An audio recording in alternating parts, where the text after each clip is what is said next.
I've been on y'all asses to make this amount of money. Let me do a sound check real fast, if you guys don't mind, and let me put the chat up. Let me know if you can hear me.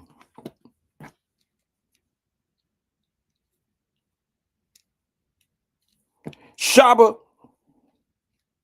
I'm letting some more people roll in. My apologies, man. I promise you, I wasn't coming.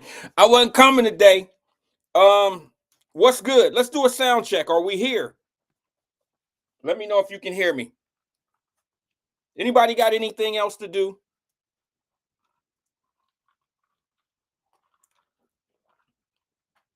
Let me know if you can hear me. Let me know if we good to go. Shaba, heard? Shaba, what's good, good brother? I've been getting so many messages today. I was like, okay, look, I got 5 minutes to get ready for right now. Okay. Tara, Cincy Brown Eyes Dean says, hey, I can hear you. What's good, Tara? That's a new name for me. I appreciate it. I love new faces, new places, new people, new conversation. What's good with everybody? Are we here? I promise you. Listen, let me give you a little in depth of why I'm here.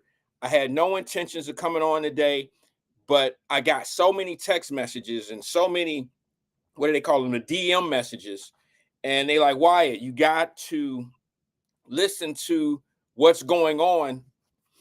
Let me see, what is it called? The City of Cincinnati government. It's on my Facebook page. Thank you, Stephanie Hyde. What's up, cuz? What's up, Donna? Let me just say hello to the few people that are here. Angela Kinney, what's up, AK-47? What's up, Carolyn Smith? What's up, Stephen Speed? Room, I haven't done that in a while. What's good with you? Preston Smith, what's happening? Shaba, what's good? Stephanie Hyde, what's happening? Tara, what's good? So I was watching the City of Cincinnati government, and it's an opportunity for the mayor, city manager, police chief to address the city on its issues, the goods and the bads, the cons and the pros of what's going on. Good afternoon, Kim. Stephanie said, sound is fabulous. Thank you. I appreciate it. I'm going to do a little bit of apologizing today, to be honest with you. It's a sincere apology. I promise you. Marianne Lou, what's good with you? Happy belated birthday to you. I did send you a post saying happy birthday. I'm sure you got it, right? Let me see who you're. Okay. Yeah, I got so many messages today. I said I can't. Doing great, cuz. Thank you. I'm good. I'm glad. I had to come on and have a conversation about it. It's not going to be very long today. I promise you. I just got back from the doctor. My daughter had a slight, she's an athlete. So she had a slight fall. She fractured. We didn't know what was going on. And she sprung her ankle is what we thought. And she ended up doing a little bit more damage to it than we thought. She knew what it was. Like when you're an athlete, you know your severity and pains. If you rank it from 0 to 10, usually you don't even say anything until you're over like a 7. What's up, Steve Geiler from the Geiler? Hey, AC and air conditioning units and stuff like that. Go see my man, Steve Geiler. Call the Geiler family. Been around for years. They do great work. Great work. An established company that will be out there. They're safe, clean, and reliable. Okay. I've known this guy for as long as our children were in school. They went to elementary school together, and they're a great family. They're really good people. Listen, my daughter had a little situation with her ankle. We just came back from the doctor, probably about 30 minutes ago, 30 to 40 minutes ago. And it ended up being a hairline fracture. Okay, it's not just an ankle sprain. So anything over like a 7, usually athletes will say, Daddy, I'm all right, or whatever. Once you get to the 7, over a 7, that's when they really, you got to carry them off the court, or you got to, they really don't want to go to the doctor. But when they say, hey, I'm gonna go, that's when that level of pain is at a high capacity. It's at the 8s and the 9s, and she was probably at an 8 or 9 today. And she has, we thought, because for years, kids sprain their ankles. They sprain their ankles. They do things. They bend their fingers back. I did all of that, and I would never go to the doctor. But this time I had to run her over to the doctor because she did it did it in a game on Sunday. And I'm like, well, let's she wanted to wait. So we waited till today. She got x-rays, and we seen the x-rays, and nothing was wrong. I mean, it looked fine. And then the doctor came in. Neither one of us are doctors. Now, you can't tell my youngest anything. This is from my youngest daughter. You can't tell my youngest daughter anything. And the reason why is because she's pre-med. So they know it all. So she's looking at the x-ray just like I am. And ironically, many, many moons and years ago, I had the same injury, my ankle. Okay, it was my ankle, same ankle, left ankle. And I'm looking at the x-ray. She's looking at the x-ray, and we're like, it don't look like anything wrong. It just must be a high ankle sprain. You know what I'm saying? And I'm like, okay, well, it don't look that bad. Really doesn't look that bad. And I say, let's wait for the doctor to come in. Doctor comes in. I think it's a PA. PA comes in and says, hey, how you feeling on the scale? We know the questions. we know the questions. So she says, I'm about an 8. He said, I'm surprised you're not higher than that. You're walking without a crutch or, anything like that. She said, no, I'm getting around though, but it does hurt. It does hurt. I said, yeah. She said, what do you think, doc? He said, well, it's broke. Your ankle's broke. And we look at the screen together. The doctor's office, they put the x-ray up on the screen and you can all look at it together. Well, he zooms in. All right. He takes the cursor and he zooms in where the injury is. Okay. And you can't see swelling and stuff like that on an x-ray. So, we know what side of the ankle is on the screen that we need to be looking at. So we start looking at it, and he says, you can see where it's broke right here. And it to me looks like a hairline fracture. If you've ever had those are things where the bone is broke, but it stays in place. It's just like a crack. And that's what we ran into. So she's in a situation right now where she's wearing a boot. And that's what happens when the crack or when the break is not as severe. It's a self-healing crack where it doesn't have to be reset. No, no surgery or anything like that is required. And so, God always look out for those that, look for him for help and guidance. And that's where we are with it. I'm one of them dads. I never really panic about stuff like that because it's happened to all of us. You don't want it to happen. She starts school. Actually, we move her up at Ohio State the first week of July. So she only has, y'all got to understand, this is a very, very, how should I call this? What should I call this? Emotional time in my life, because my youngest baby is about to move out. And what she said to me the other day, as much as she get on my nerve, I know y'all got kids too. As much as she get on my nerve, as much as I be like, oh, damn, I don't know if I like you. As much as I really, really, and she can't hear me say this, okay? As much as she get on my nerve and as much as she pisses me off, she told me the other day, when she moves out, it's over. She's never coming back. And it broke my heart. Because, when they start going off to college, that was one thing. I'll see you in the summer. That's like a vacation away from your ass. The phone calls come in for money. The phone calls come in for a little bit of, assurance that it's going to be okay, baby. Things are great. Just keep pressing in. You'll get past that professor. You're still there. And thank you, family, who all convinced me that Dad, it's gonna be all right. She's still gonna need you. She's still gonna need you in this, because I was distraught. Remember that first year my baby went to school? Y'all were here. We've been here 5 years. Y'all were here. And I was like, oh, what am I gonna do? My baby is gone. And y'all talked me off the ledge because I was about to crash out. Some of you talked me down. And so now when my baby says to me, well, when I leave, she didn't say it to me like to my face. She said it to my wife. And my wife related to me. And the way she said it probably was nicer than how my daughter would have said it. But she said, when I move out, I'm not coming back. As if she's been treated like a hostage. She has the nicest shit. I mean, the nicest stuff that a child could ever be raised on. I'm just being honest. I'm sure all of us, everybody here, pretty much has raised their children to have better things. I mean, I didn't have a car as a kid. I didn't have a lot of stuff. I mean, I didn't have a lot of stuff. Carolyn says, Wyatt, you're gonna go crazy when you become an empty nester.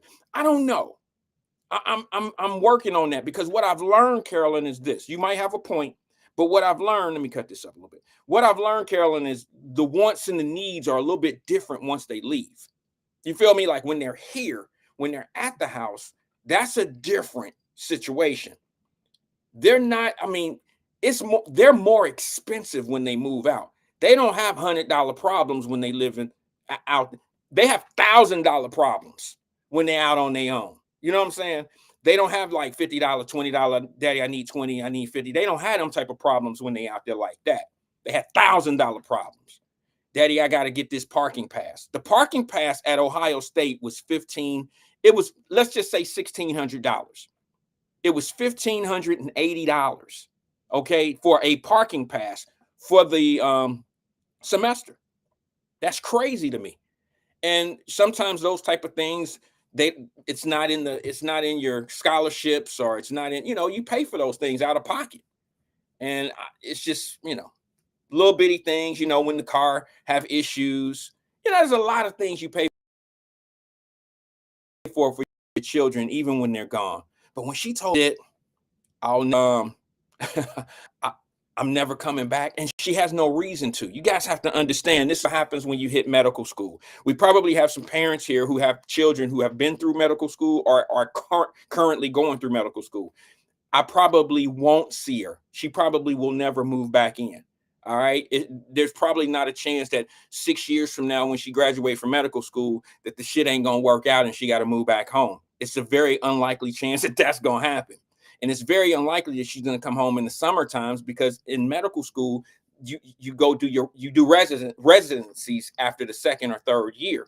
You see what I'm saying? After the first year, she has to stay there because they're going to place her at a hospital, and she's going to work there during, I guess, the off school year. You know what I'm saying? So it's like she's going to constantly be in the flow of her field once she leaves this home. So I have 2 more weeks with my baby in the house. This is my youngest. 2 more weeks. And I don't know how to deal with it. Now, in a couple of weeks, I have to drive her. We're going to get everything from the house. We're going to drive, because she has a car in Cincinnati. And we're going to take the car up, drive it up to Columbus, set up her apartment. She's staying in the same apartment complex as my oldest daughter, her sister, Randy. She is staying in the same apartment complex right across the street from the campus. All right.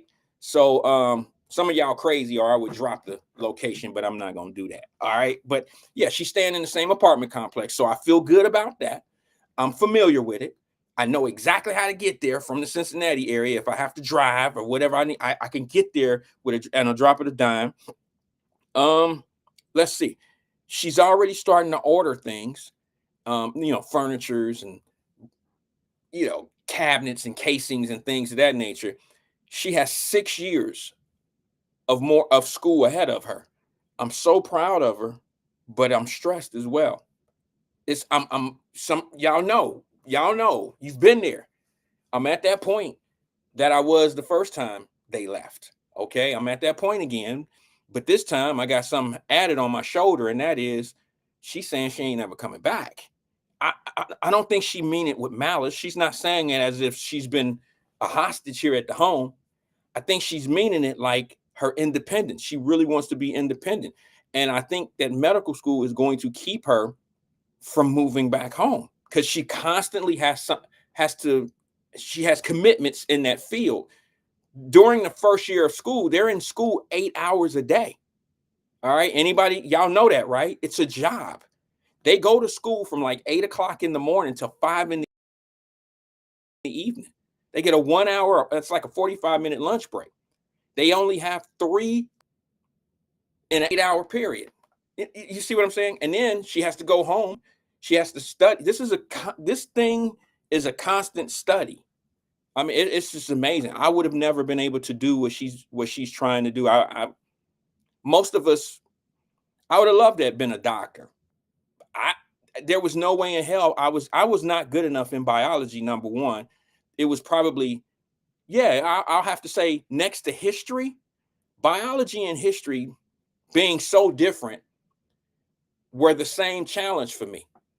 All right. I shouldn't say the same. History was bad because I wasn't interested in the things that our school system was teaching us. I was kind of radical growing up. My mother was a little bit different. My mother was like a lot of the parents that you see today. She was filled with a lot of, things that you see today that parents taught us, that taught you too. My mother always told me I had to be 10 times better than everybody. See what I'm saying? And that's not necessarily true. There's a lot of things that were inserted in me as a kid that should have probably never been part of my life. But that's here or there. That's water under the bridge. But yeah, my baby's gonna be gone, man, and that's gonna really gonna mess me up a little bit. But no, it's a good thing. It's a great thing, right? Tap me on the shoulder. It's a great thing. All right, so listen, hold on. Let me read a couple comments. Yeah, that's what it is, Shaba. He says, just wait till she has student residency. That starts year 3, I believe. We were just talking about that. Twin says, oh, wait a minute.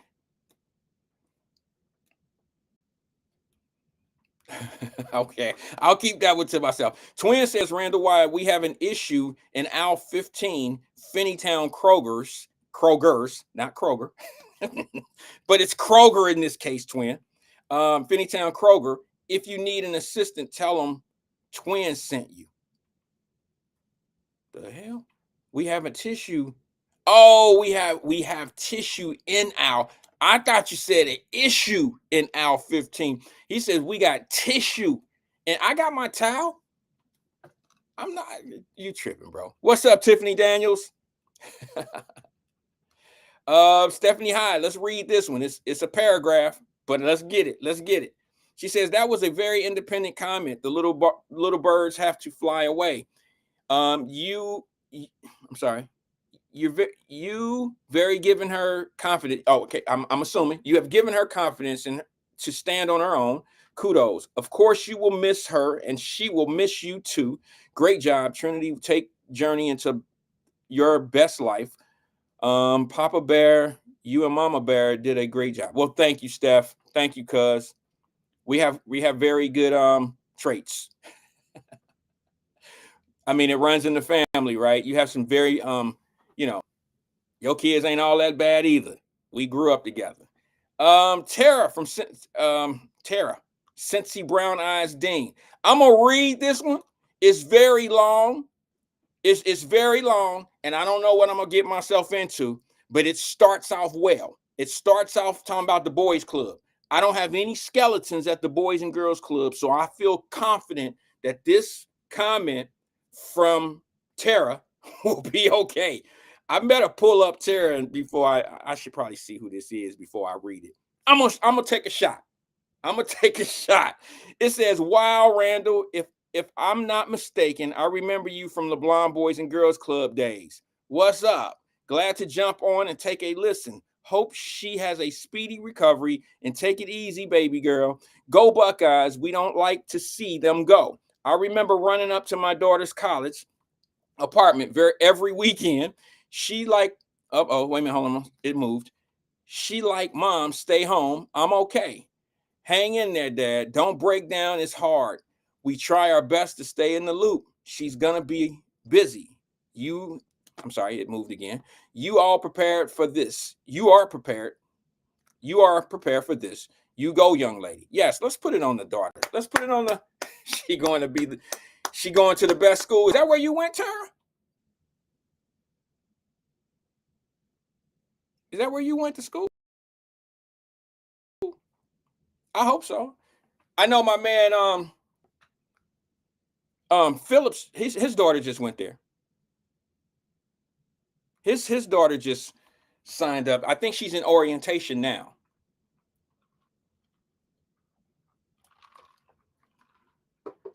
I keep calling him Brandon Phillips. That's not what it is.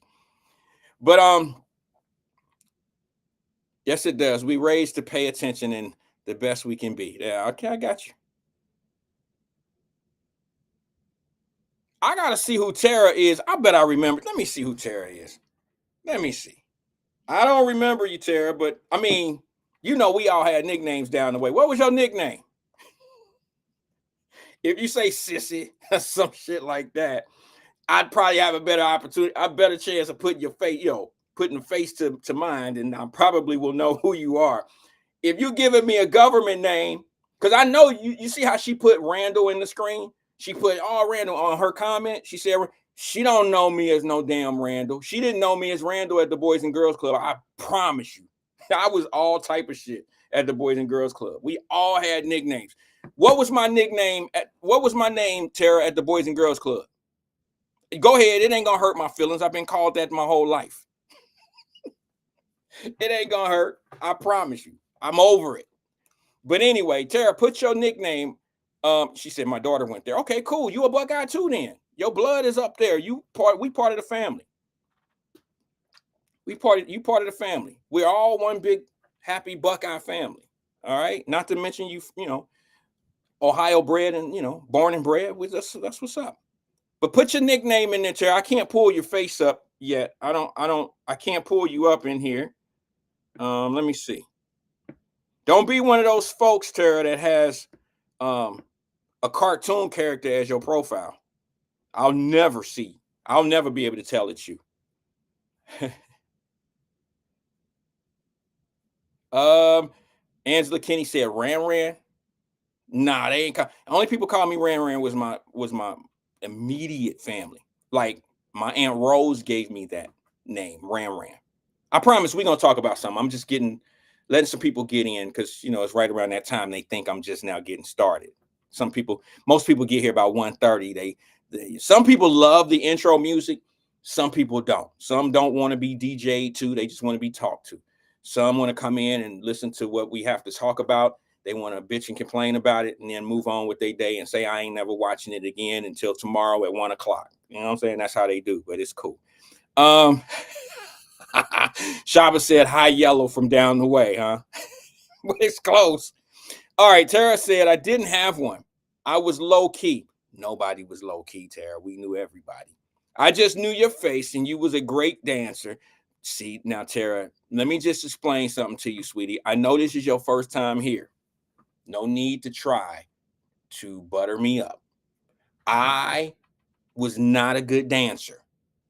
Okay, I still look the same. Yes, that's a compliment, but I still, like, my face, I'm not one of those dudes that blew up to 150 pounds heavier than I was when I was at the Boys and Girls Club. I'm probably about 80 pounds more. You know what I'm saying? I'm probably 75 to 80 pounds more of grown man. But when it came down to, like, some of my friends and some of the people we grew up with in the boys club, they got a lot of shit going on with their bodies these days. It's just a normal thing. It's human nature, correct? Just human nature. But some of us, man, have grown up. Some guys have baby face till the day, for a very long time. Some of us keep a baby face, not me. I have facial hair now. I'm probably still look the same. But most of the people that I went to the Boys and Girls Club with, outside of the women, I hope this is not a slight at the women, but the girls, like a lot of them, like Kathy Rogers still look great. She still look good. But most of the girls are a little bit bigger. Because of course, man, look, if men had to have babies like women did, shit, you know what I'm saying? We would probably be a lot different as well. You know, a lot different. Having a baby, I've never had one, but I see how difficult it is for my wife to stay, you know, the way she wanted to. I mean, you know, having children is a difficult thing on a female body. You know, we all know that. And some have access to other resources of being able to control weight. Some understand the diet that needs to happen. Some just don't care. Some don't have time for all of that. Whatever. It is what it is. Some just just don't put no effort into it. And that's your choice. I mean, I love big people, small people. I love them all. It doesn't matter to me. But yeah, when it comes down to facial people that we grew up with, Tara, she said, "Oh my God, yes, you still do look the same." I know. And that's a compliment. That's a compliment. Other than my glasses, these are just used for like reading. I can see fine. I just can't read the small prints that well on the screen. That comes with age. Listen, folks, I went all these years. 2020 vision. Isn't that what it's called? 2020, right? I'm telling you, I could read a stop sign a half a mile down the street. You see what I'm saying? I could read small print. That small print on those bottles, aspirin or whatever, small. My entire life. I woke up one day. Yeah, Kathy do look the same. I woke up. What's up, Donnie? We do look the same, OG. Donnie look like he 12 anyway right now, so he definitely ain't changed. Donnie looked 15. All right, he looked 15. But anyway, I woke up one day and couldn't see. I was shocked as hell because I was proud to say I got 2020. I got 2020. I could see everything. I read shit just to show my people in my house that I could read it. You know, it was a pride. I was like, damn, I always had great eye vision growing up. One day I woke up. It wasn't a gradual thing where, you know how you sometimes shit get blurry and things start, you start holding it back and starting to read gradually. No, I woke up one day and was completely limited in seeing small print. The shit was just blurry and it's never been the same. In just one day, I woke up and it was blurry. That's probably happened to some people before. I didn't have a gradual change. And then my very first time when I lost my small vision, I had to go to the BMV that same year. That was the 1 year where I was proud. I was proud. This is a real story. I was proud to say I got 2020. I would have one eye. You know how you make you do the one eye, and then you do the, say ZZP, TTO. I was doing all of that, no problem. That first year I had to go to the BMV and do that eye test. I was like, can I wear my glasses when I take this? I felt old as fuck. I'm not going to lie. I felt old. When that happened to me. And fellas, I can't speak on ladies on this. Fellas, the first time I ever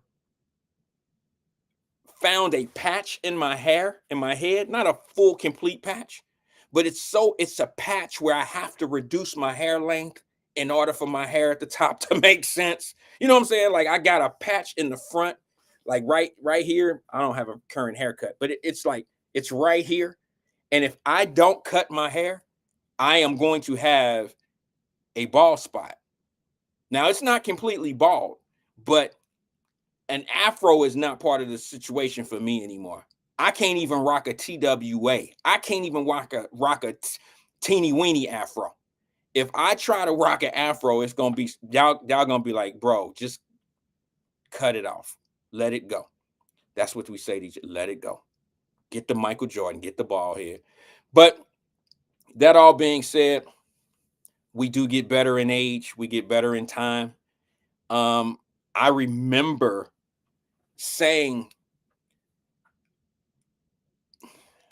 as a younger man, I used to just be like, I don't know why old head over there putting that black shit on his face. We can see that you're supposed to have gray. I'm not going to be one of those older men. See, I got gray hair right here on my face. It blends in. I'm not gonna be one of them old ass dudes that got that shit that they smack that black shit all over their face. I'm not gonna look 80 with 22 or 25-year-old hair on my head. I'm not gonna do that. Shit looks ridiculous to me. It looks ridiculous. And when it's hot outside, you know it run. Y'all know that shit run. Like it runs down your face. If you know, it's just crazy. Men, stop. Don't do it. Just let it go. Let the hair do what it's gonna do. Let the skin do what it's gonna do. You can take care of yourself. But all this fixing and overnight shit, we got just see what happens is this, in my opinion, in my mind. When dudes want to look young, y'all only want to look young for a reason. See, it look crazy as fuck to me when you got all this wrinkled skin and your shit getting old. You're getting old, and it's clear that you 50. It's clear as day that you 50. You know you 50. Everybody else know you 50. But you think that them little girls that you trying to chase don't see you as being 50. First of all, let me tell you, let me put y'all up on game. I think this is game. Hold on. Guys, stop. There you go, Alethea. Beijing. Stop putting that Beijing shit in your face and on your all in your face and on your hair. It's these young girls don't give a shit about how much Beijing you put in your head, bro. They still know you 50. They still know that you 50 years old. Here's how they know you 50 years old. It's in your voice. You can put all the Beijing you want on. You can put all the Carl Kanai this fresh shit ass clothes on. You could do all that shit. You could go down. What's the latest shit that they rocking these days? Whatever the latest outfit is, if you go down there and rock the summer 2025 black owned sweatsuit, you gonna look 50 in it. It's not gonna really matter. You look old because you sound old. They hear how old you are in your voice. I don't know if you know that, and it ain't no fixing that. They ain't got no cure for that one yet. It's in your voice. These young girls will be like, damn, he sound like my daddy.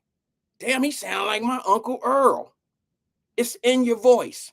So you ain't fooling nobody putting all that old Beijing shit in your hair and on your face and thinking that you keeping shit looking like you aging well. No, everybody can see it. And I can't stand it when you draw your beard on and it got the lines. Like, bro, it looked like a marker. Stop. Just get the shit that God gave you and just get it trimmed up, nice and neat, nice and fly. My opinion. That's all. The Beijing shit and all the putting markers on your head and all that shit is crazy. It's crazy. And the only reason why you're doing it, because older ladies don't want you with that shit on there. I'm talking about ladies your age. They don't want you when you doing all of that. They can appreciate a woman, a classy woman can appreciate a man who's groomed well the way the Lord has put him on this earth. Salt and pepper gray, smelling good, as long as you ain't wearing, what is that shit? Old Spice. Get you some of that real good shit. Stay out of the damn... True story, and then I'm going to get to the topic. I knew my favorite... Look, my favorite cologne used to be Geo. Anybody know Armani Geo? That used to be my favorite shit. Now, you know cologne smell different, just like perfume smell different on different bodies. Geo did me well. Geo kind of smelled really good on you, boy, okay? It was really, really nice. I used to get so many compliments. Boy, what is that you wearing? I'll be like, oh, it's Geo. And, oh, man, that smells so good. And it smelled good when you put it on. It was like it smelled good every time I put it on. You know how sometimes you just put shit on, you got to put too much on because you don't smell it anymore? Geo was not that. Geo was my favorite thing. It was at department stores. Had nice, they still have it. It's just not for me. And what made me fall out with Geo was this. I went to a Ron D said somebody did that shit to my face. I didn't know what he was doing. That happened to me before too. I had to tell I promise I'm finished. I had to tell my barber one time, Ron D. I told, because he was a younger dude. I told the young dude, like, man, look, man, when you do my shape up, don't draw it on, bro. Like, just cut the shit, make it crispy, and I'll deal with discoloration. I'll deal with what I got to deal with. Like, don't put that shit, like, don't fill in on my beard. Don't fill in with the Beijing. I don't need that. I don't want it. It looked crazy because it only lasts a couple days. You walk out of the barbershop looking smooth, right? Everything in place. Soon as you take a shower, it's through. You right back to where you should have been when you walk. You know what I'm saying? You right back. So I don't get in there. But anyway, let me just say this to you. Yeah, cool water was the shit when I was in the like 9th grade.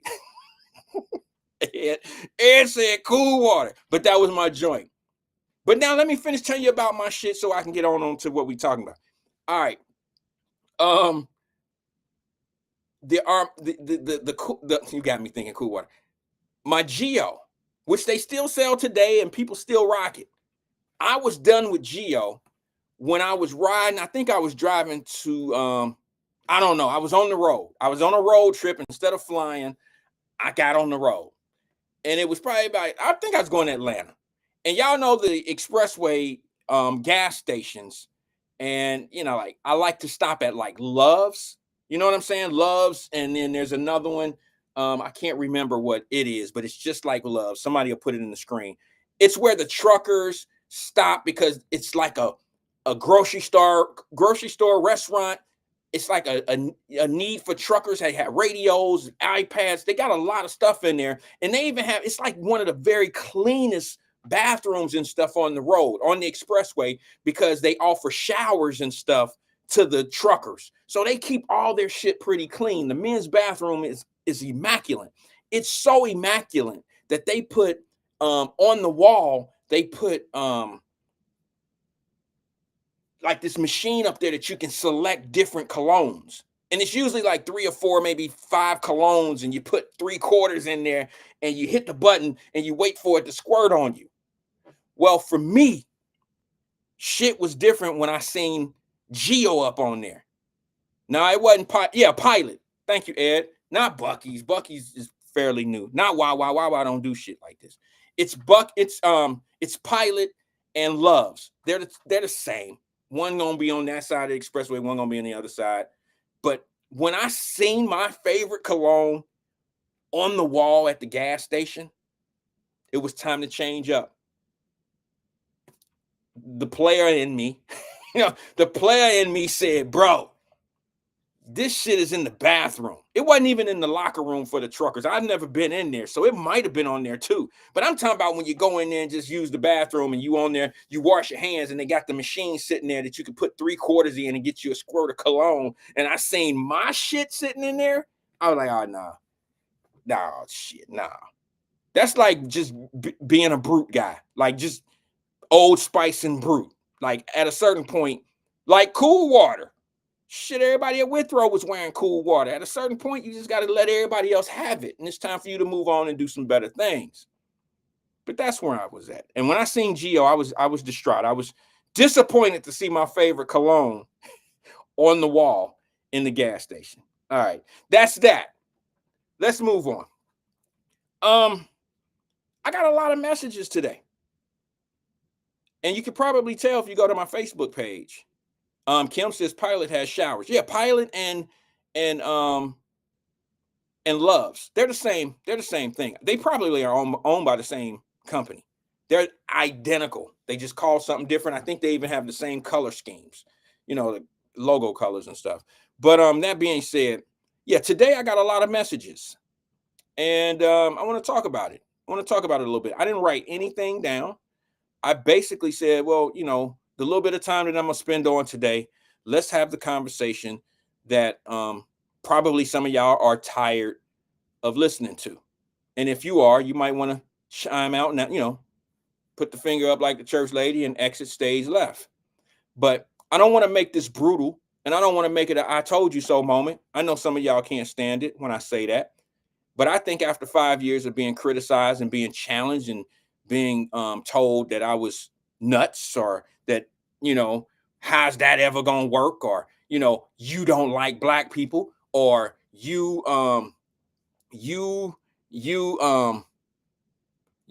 whatever. I don't even care.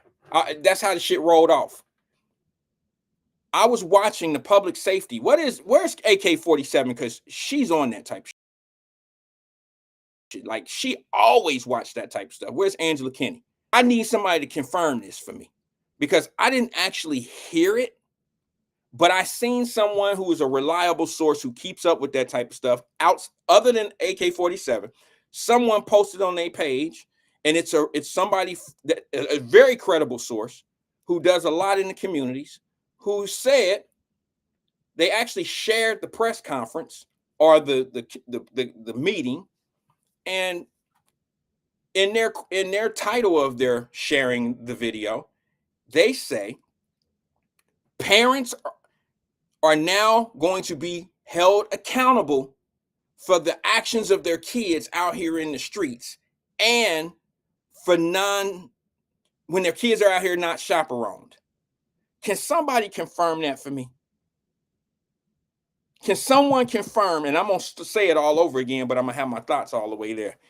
Can someone confirm to me? Because I have the video. I have the video of the meeting and have not been able to see or hear, watch that video yet. But it's on my page. How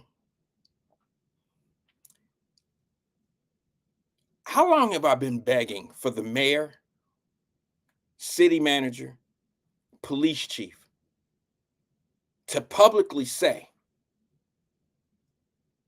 parents need to be held accountable? And all the people who was, whatever you want to call me by, outside my name or whatever like that, or whatever your reasoning of parents can't do anything about their kids out here, that kids gonna do what they gonna do. I didn't come up from that generation. I didn't come up with a generation of parents just gonna let their kids do whatever they want to do. I am from a generation where parents don't know what their kids are doing, but I'm also an understanding guy to say, hey, you might not want to admit that your kid out here being a fucking menace to society, but parents know who their kids are. I don't care who you are. You know if your kids are getting good grades in school or not. You know if your kid going to school or not. You know what type of kid you have by the friends are around. So can someone confirm to me? I don't know if AK-47 is still here. Dante says, yes, she mentioned parents being held accountable. What's up, Tracy Dillingham? What's up, sis? 5 years, 92 days later. And when everybody asked me, just as soon as yesterday, when we were talking about the crime in the city, we were talking about what the kids doing and this and this and that, and everybody would ask me, even up to yesterday. 5 years I've been telling y'all, or been saying what needs to happen. And somebody asked me yesterday, I don't know exactly who it was. I don't remember who it was. Good person, because they was like, oh, it might have been Tara or someone like that. Terry. I think it might have been Terry. Terry Coleman.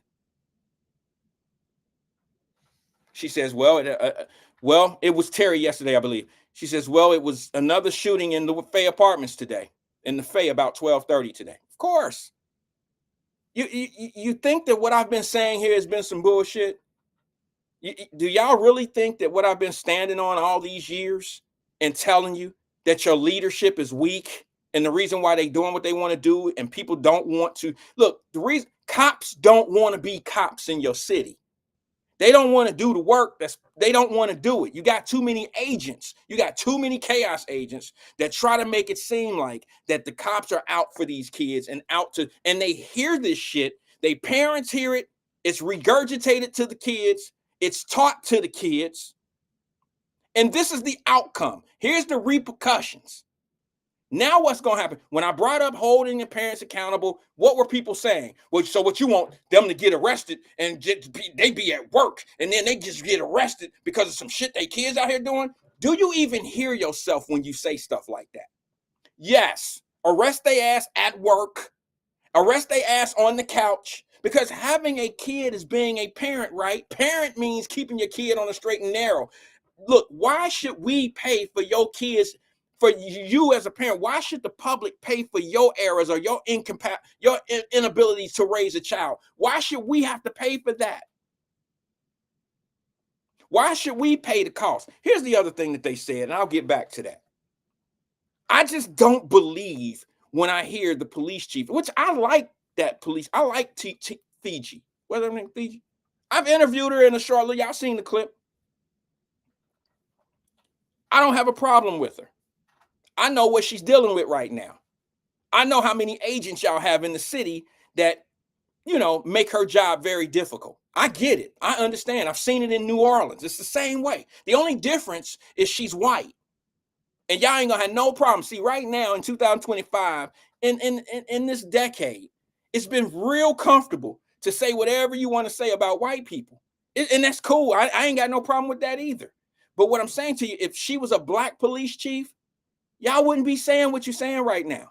You wouldn't be saying it, because those are the type of people they put in those positions to actually buffer what you really want to say. That's why your leadership is the way it is. And that's why I said what I said back then. Like, hey, bro, listen, say what you want to say and vote for who you want to vote for.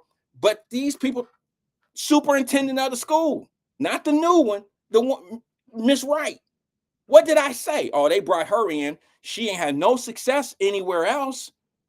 And what are they going to do? Attack me because I'm telling the truth about somebody coming from failed programs, bringing somebody from a failed program into your program, and they're supposed to save it?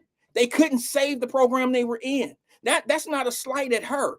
It's to show you that if you want to get better, you go get people that have a track record of doing better. Why go buy failure? When you ain't never going to go buy something with a hole in it and say, well, I'll fix it. That don't make sense. Why not look at buying things that will improve you or has a proven track record of success? That's how you get better. And what they did, what I said was, they went and got her because she's a black lady. And when the school system continues to fail, that'll be the buffer. They don't want anybody to say the truth, tell the truth. She'll be the person that'll sit back, and you'll have people in the city that look like us and be like, man, they just attacking a black woman. They just don't want, and that's how it falls out. That way things don't change. The focus will be about her being a black woman versus the reading levels and all the stuff of what the kids are missing. The focus will change, and they do that on purpose.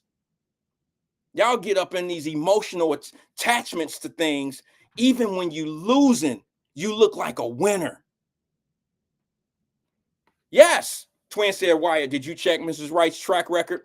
All I got to do is say 3 different school districts she's worked for. They're no different than what you have now. You understand? I look at where you came from. Yeah. How is that school system that you came from? Here's the thing. I didn't say she was a loser. She came from a losing program. 3 of them. And now what happened is she came in here and wasn't playing by the same set of rules. She came in here trying to make changes at Cincinnati Public School. And what happened to her? How long did she last? She finessed their ass. She came from a bad program, and she came in and she didn't rub the feet of your normal ass boule and that fame thing. She didn't rub feet and slap hands, and she didn't run in the circles of your local boule. She didn't do that. And that's why they sent the unions at her ass. That's why they did that.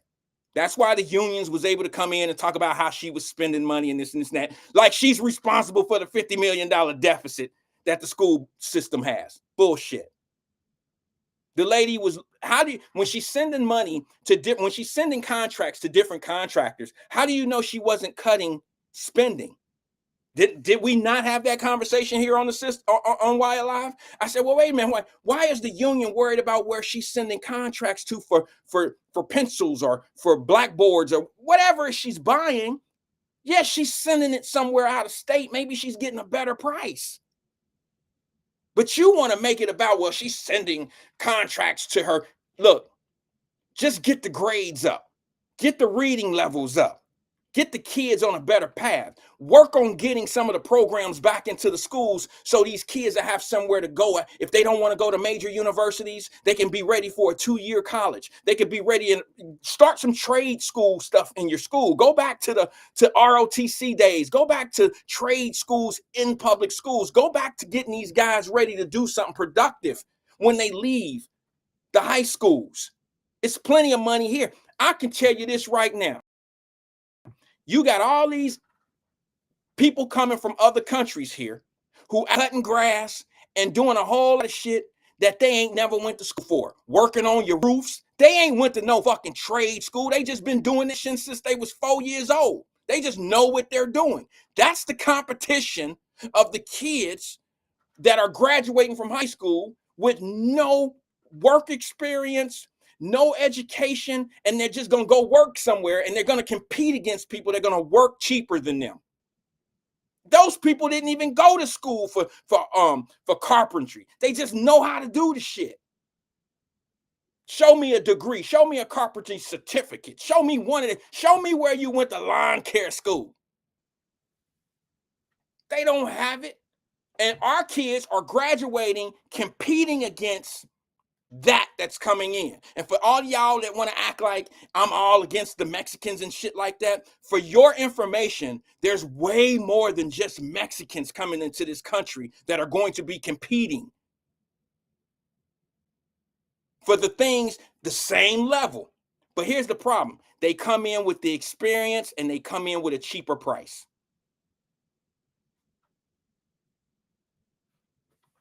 I'm just telling you facts. I ain't never stood on this program and lied. Somebody asked me yesterday on the show, you okay? Nah, I'm not. I'm frustrated because the roosters have come home to roost, to crack, whatever the hell you say, that they're here now. It's obvious. It's obvious what's going on. And some of you will still fight it. And you'll still have your people that'll still sugarcoat this shit for what they want it to be or what they're being paid to express to you, to teach you. It's a shame. It's actually a shame.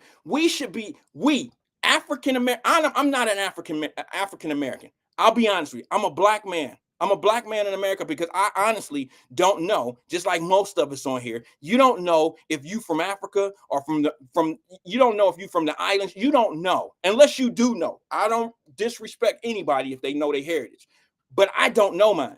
But I am black over African American black. You can say whatever you want to say. This is just my way of seeing who I am. We should be at an uproar that we are sending our kids to an education system that's failing. We should be at an uproar. And now it's failing, putting us on a level of competing against people that's coming in here that don't have to have education. So if you don't have to have an education to make it in America, which you don't, but you have to have some form of training, you got to go through something. But you got people coming in here that don't have the form of training. They have the experience and they're willing to work for a cheaper price. What does that say to you? What does it tell you they think about your people when you're competing against that? What does it say to you? Where am I wrong? Somebody put it in the screen. Tell me where I'm wrong in my breakdown. In my analogy is, tell me where I'm wrong. It's not just Mexican people coming here for those jobs. It's not. It's people from all different places.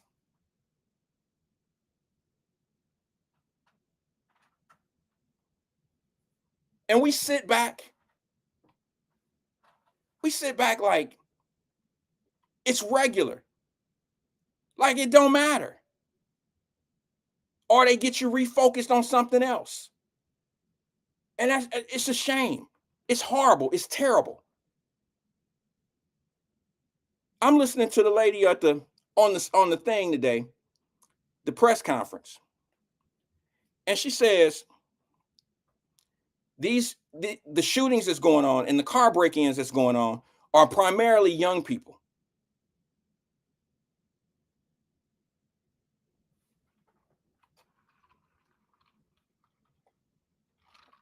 Primarily young people, our future. probably from a school, not to education. Where are they going to be in years?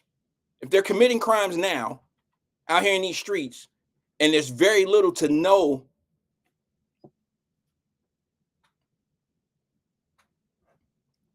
punishment for them, then you know it's a taught behavior. So if I mean, at a certain point, once they turn 18 and start getting in trouble, now they're in the system.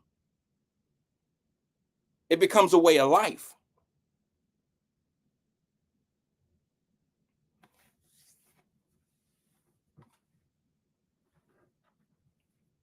Here's what I don't understand.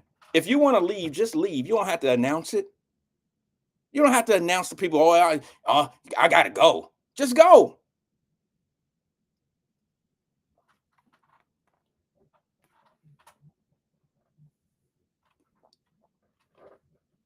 Here's what was said in that press conference that I find it very hard to believe. When you say that these people are breaking in the cars and they're overlooking money and overlooking gold chains and overlooking overlooking, property of people, that's hard for me to believe. I think you're taking it out of context when you say shit like that. I think what happens is this. There is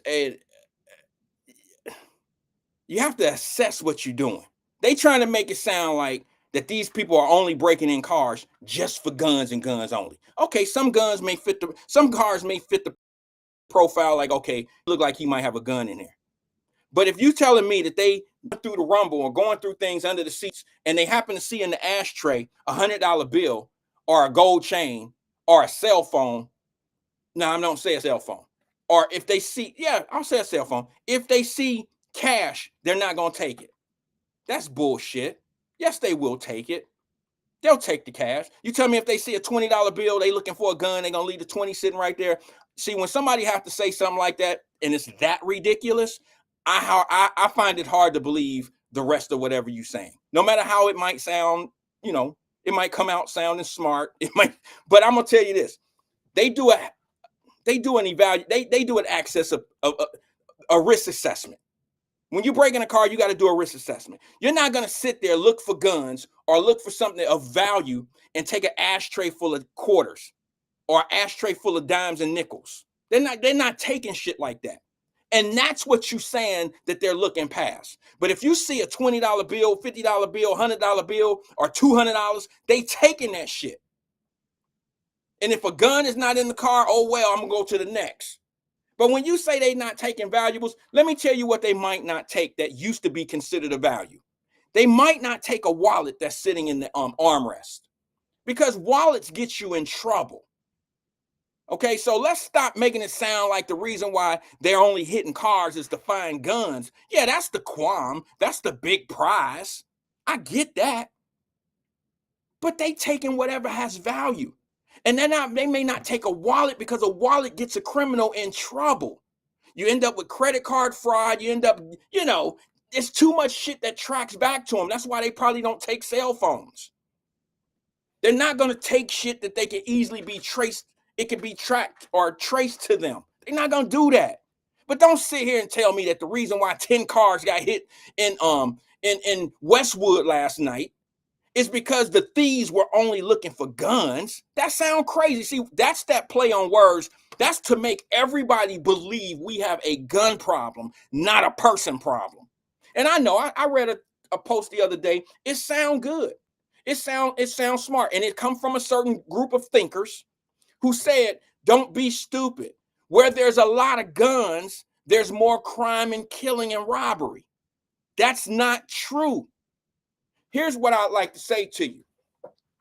Your stats could be manipulated. You can see stats the way you want to see stats. But let me express something to you. I could tell you right now, in the suburbs, there's more gun owners that own guns legally in their homes in the suburbs than what's in the streets of the suburbs. Then tell me this, Sherlock. Why isn't the crime the same in the suburbs as it is in the inner city? Explain that one. Because I'm using your logic There's guns in the homes for protection, more in the homes than there are on the streets. Your logic says that there's more guns out on the street in the inner city, so it's supposed to be more crime because they have guns. You'll be surprised how many people own guns in the inner city who are everyday working high class people. They just live there. They get up, go to work every day, and they protect their nest. They protect their homes. They have legal guns. They are proper gun owners. Not everybody have guns are bad in the inner city. So that's bullshit when you say that, oh, where there's more guns, there's going to be more violence. No. I don't care what your stats say. Your stats are set to fit your narratives. High residual of gun violence where there's a lot of guns. Really? Let me just say something to you. We can say the same thing about dope. You don't think there's dope in the suburbs? Sure, there's dope. They get high. They spend more money. They spend higher money for them same drugs.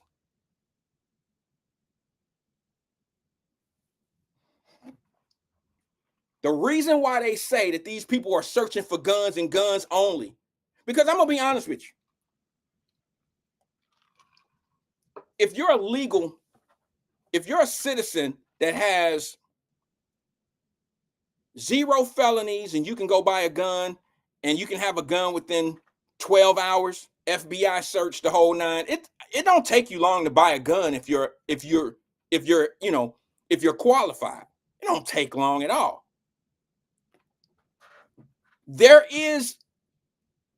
I'm gonna be honest, this is gonna sound crazy. There is a shortage of guns on the street from what people really want. Okay, the days of people being able to buy brand new 9mm and stuff like that out on the street, no, those days are pretty much washed. They do have to buy stolen guns on the street. Okay, I admit to that. And a lot of guns do come from, they've been stolen out of cars and stuff like that. But the truth of the matter is, we don't have a gun problem. We have a moral problem. We have a I'm going to use a gun problem. We have a I'll shoot your ass problem. And if they didn't have guns to do it, they would move on to the next thing that would get the job done. If they didn't have any guns, it wouldn't calm nobody down. They'd still be out here fighting and have beefing with one another and find a way to get your ass one way or the other. They don't have guns in the penitentiary. You don't think they have fights and to the death ass fights in the penitentiary? When's the last time somebody got shot by an inmate in the penitentiary? Same inmate that was using guns out on the street. He'll shank your ass in the joint. They use what they have access to. It's a mentality thing. I don't care what you say. If you're a criminal, you're a criminal. You wasn't born a criminal. You were made a criminal. So let's get to the lab. Let's figure out how we can redo some of these baked goods that's coming out as criminals, because we making them. A criminal is not born.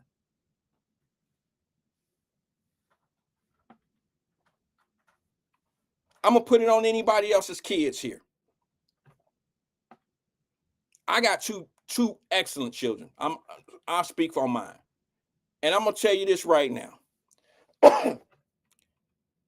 If the United States military came and gave my daughter an M16, a grenade, a 9mm, and it was all still in the paper, wrapped up, brand new, highest value weapons that they could possibly have, my daughter wouldn't take them.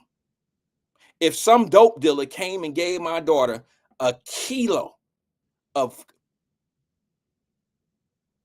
whatever narcotic, cocaine, my daughter wouldn't take it. My daughter wasn't raised that way. She, first of all, wouldn't have the association. She wouldn't have the resources to be able to do what you do with stuff like that. This is how this is how you make criminals, by making them understand and putting them in the game and live that these kids are made to be this way. Nobody's doing it. Nobody's forcing it on them. Hold on. Let me go to the phone lines because they've been holding for a while. Good afternoon, caller. This is Wyatt. Who am I speaking with? Hey, this is Cincinnati King CK, man. I've been listening to your platform. CK, what's good with you, brother? I appreciate you sticking Hey, around. man. I had to, my bad, man. I was listening, man. You was talking some good stuff. Um, like you said, the financial literacy, where you was just talking about the drug dealer with the kilo. Okay. Yeah, kind of, sort of. You just said the drug dealer with the kilo. Yeah. Right. That's what I'm talking about. Okay, what about it?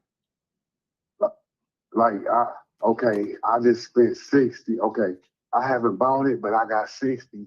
I only got $79 left in the account. That's how powerful drugs are, sir.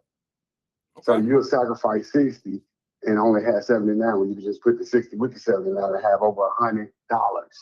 See what I'm saying? This is what drug addiction do to people. This is why the kids can't eat. This is why the rent can't get paid. This is why the car note getting repossessed. You see what I mean? I hear you. You got to make sure. So with your financial literacy, you teaching the people how to stay above the curve. First thing, stay off drugs, right? Yeah. Yeah. It start That's at the first beginning. thing. It start when you come home from the hospital.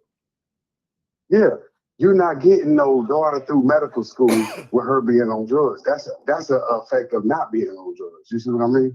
I understand. See, when you get somebody that far in educational tactics, Okay. then it's unstoppable. You got to understand now, CC, you said it's one graduate school to another one. So it's two of them going out. Hold on. I'm on the phone. Hold on. Let me get, yeah. But look, you getting it from one next to another. You see what I mean? That's the genius people got to see. But you're humble in your approach. You're humble. Well, But there's few just like you.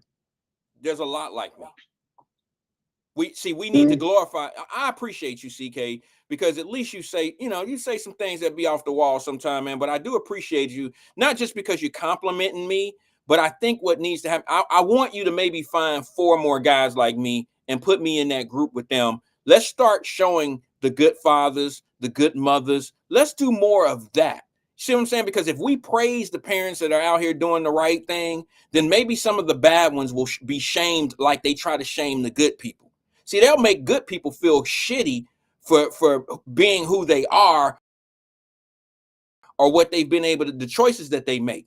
They make better choices, they get better results. But instead, you want to make people that have done the right thing feel like crap sometimes. Not you, I'm saying in general. They try to shame you for being, it's Wyatt, I like, can't even hear your phone. What's going on with your phone? I can't hear it. you can't hear me?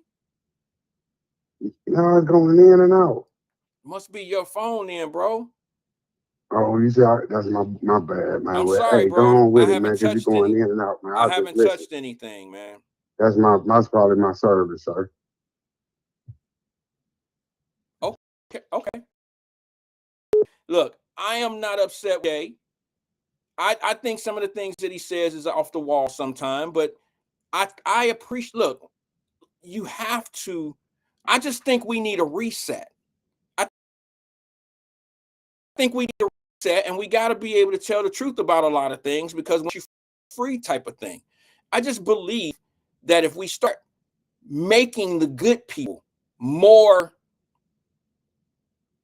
attractive to the culture, then maybe some of the people that you trying to tell me you ain't never been called goody two shoes because you don't want to hang out on Tuesday and you got to go to work tomorrow and your girlfriends or your dudes that you hanging with don't have to go to work tomorrow? Like, that's crazy. And they don't care if your ass call off. They don't care. Like, maybe I'm thinking out loud. I had a friend of mine. She's from down the way. She's been working her whole life. But you grow up around people and they stay your friends. You all might live different, make different choices, but they still your buddies. They still your friend. They going out on Tuesday nights and Thursday nights to happy hour and then going to another spot. You got to go to work tomorrow. She don't have to go to work tomorrow. So she'll keep your ass out to 1 and 2 o'clock in the morning. She don't care if you miss going to work tomorrow or you an hour late and you getting written up and all. She don't care about that shit. Y'all having fun and she getting drinks bought for her. Y'all look good out there together and it's making all the dudes buy shit for y'all that night. Some live like that.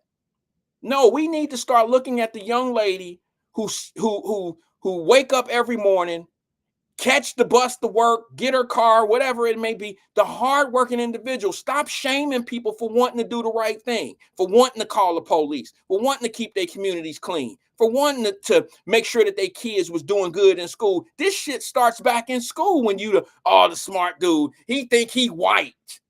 I ain't never seen that much brainwashing in my life. And it had nothing to do with color. You could say that to any kid from the city who thought that who wanted to be something in life. They always, oh, you think you better than everybody. They trying to shame him for being a good person. You remember the hardest thing I've ever dealt with personally. I could attack. I could fight off those bullshit ass attacks of being light skinned and all that. That's nothing. Okay, that's some other shit. I'm talking about when I was put in a position personally, and I know there's some women in here and some young men, some men in here that has faced this. I remember when my buddy, and I've said this so many times on this platform, they were looking at me, we was 14 and 15 years old. And they were looking at me like I was crazy because I didn't have no kids yet. At 15. Now, y'all know I done told this story several times, but it's all the same thing. From getting straight A's in school, which I didn't get straight A's, but you always know those are people that are considered weak. That's why Russell Wilson, the story I told yesterday, y'all women want a Russell Wilson after he done been through the grind and come up and try to treat women right. Y'all don't want a sucker. That's what y'all call him. Y'all call him a soft-ass sucker. He's a sip, all that old shit, because he believes in Christ and wants to have a queen because he acts in king fashion. Y'all want the thug that's going to punish the P. All that old shit. I told y'all once before, I had a buddy. He had a girlfriend. I mean, my buddy had a friend, but I knew both of them. And this one particular girl was playing between the both of them. This was this man's woman. They were living together. They were a couple. And he did everything. He was a sip. He did everything. He worked all hard. He did everything for this woman. They had a home.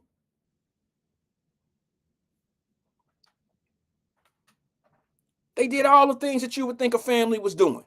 He would get up, go to work overtime, do all that old shit. He treated her well. He bought her things. They went out to dinner. He treated her like a queen. He treated her like a wife. They were working on getting married. And then one of my buddies walk in and tell me he got this new little slim thing, but he don't really care nothing about it. He just, it's just one of them hit and quit type of situations. And he talking how guys talk in the locker room to me. He drive her by my office one day, and it's my dude's girlfriend, the one that he loved to death. Take her to the nice restaurants, to the Jeff Ruby's, and she clean up well and all that old shit. And they doing really nice stuff. My buddy who say he knocking her off and doing this and shit, he buy her back, he buy her a blunt and something to drink, and he banging her in the back of some cars and shit. See what I'm saying? Like that type of shit. They want those type of dudes. Until it's too late, till a real classy guy, with a guy who is worth having, don't want you anymore. Y'all gonna fight me on this. Ladies, it's up to you. We only go as far as the men that you choose. We go as far as the men that you choose. This is how I raise my children. Now, that's just me. I'm not trying to tell anybody, anything crazy. I'm just telling you that the women have the power to say, nah, no, I'm cool. My bars are this high. I don't care if he's a trash guy. I don't care if he work. I just told my daughter today when we were coming home from the doctor, from the hospital, I went through the McDonald's drive-through, and I said to her, the little brother, he's not even a young dude. He's a young dude to me. He's older than my daughter. He's probably mid-30s. He is on the intercom placing your order. He's on there every time I go there. So he's a hardworking dude. He's there all the time. And I'm like, hey, okay, bro, let me get to such and such. Let me get to such and such. I tell my daughter sitting next to me, I was like, bro, I really rock with dude. She said, why? I said, well, he's a hard worker. He's here all the time. He's pleasant on the microphone. I said, this is the type of dude that's going to take care of a family, and he's going to be there for his family. I don't care what he does for a living, as long as he's a hard worker and he works, he's there. He's putting the work in. I don't care if he's a dentist, a scientist, or if he's the manager at a McDonald's, or he works for Rumpke. It don't matter what you do. It's how you do what you do. It's the work that you put in, the commitment that you have toward the big shit, and good shit comes in time. That's how I taught him. He don't have to be the highest level of anything right now. He's too young for that. But it's the work, it's the commitment that he's putting into what he's trying to do. I pay attention to that. We get to the drive-up window, and he was there with another little young girl, another little sister. It was right there, and she just started her little summer job. And I said, hey, y'all have a great day. I always try to treat people respectfully, no matter what job they doing. Because guess what they doing? They're doing a job. They're doing a job. They're doing something that a lot of people choose not to do.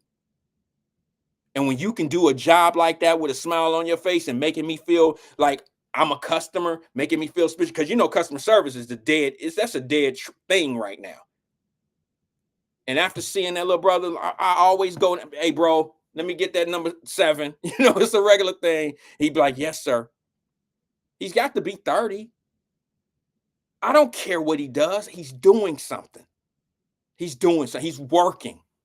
And he's committed. He's there all the time. So I appreciate that. But man, listen, we got to get the thug and the gangsters.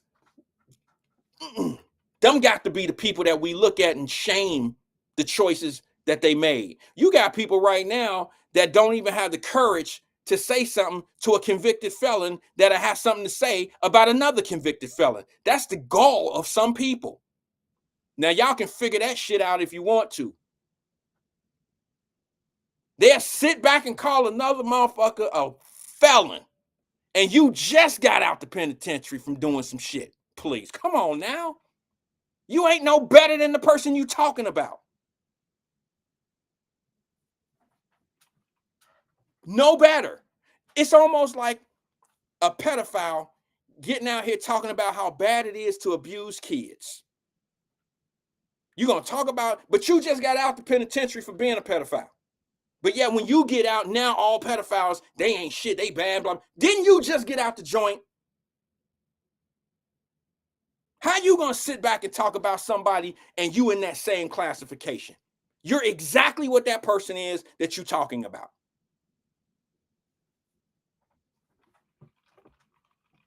And we don't even challenge it. We'll sit back and think they better than the other person because they think they better. It's crazy to me. Y'all know what I'm talking about. You know what I'm talking about. No challenges to it at all. Just will smoothly walk back into the grace of its people like you didn't fuck some shit up, like you wasn't as bad as what you've been talking about. It's crazy to me. That's just ridiculously crazy to me. I'm sorry. I'm that dude that say shit like that.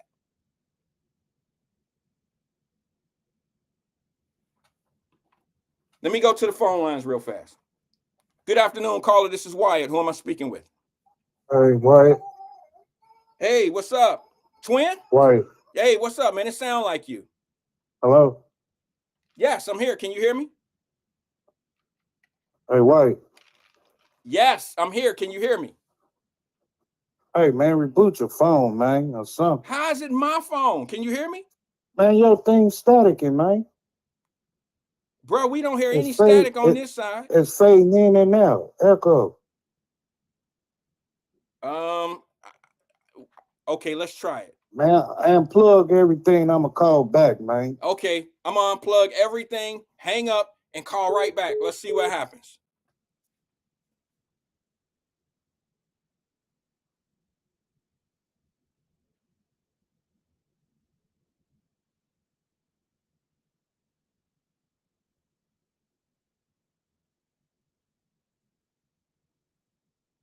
Call back.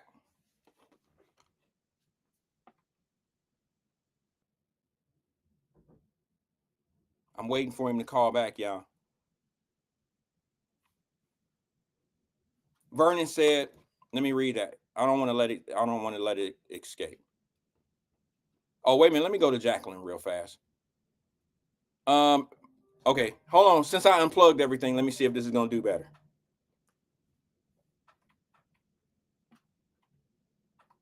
Okay, caller, you there? Hello, caller?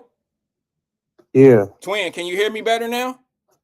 Yeah, I can hear you. It was bad static and it's clear on Facebook, but on the horn, I don't know. But you did something. You can hear me better now, right? And you're fading a little bit, but I can hear you clear on Facebook. But when you talking to you on your phone right now, it's fading. Oh, well, it's like a double echo. You talking twice.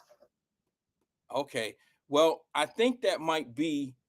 Are you listening to your device on Facebook? What are you listening to? Man, it's your horn, not mine, man. Okay. All right. I unplugged everything. How's that's nerve wracking, Wyatt. You gotta fix that, dog. It's coming through clear. Is it echoing to anyone? If you call yourself, you'll know what I'm talking about, man. It's bad. Well, I don't know what it is. Hello? Yeah, can you?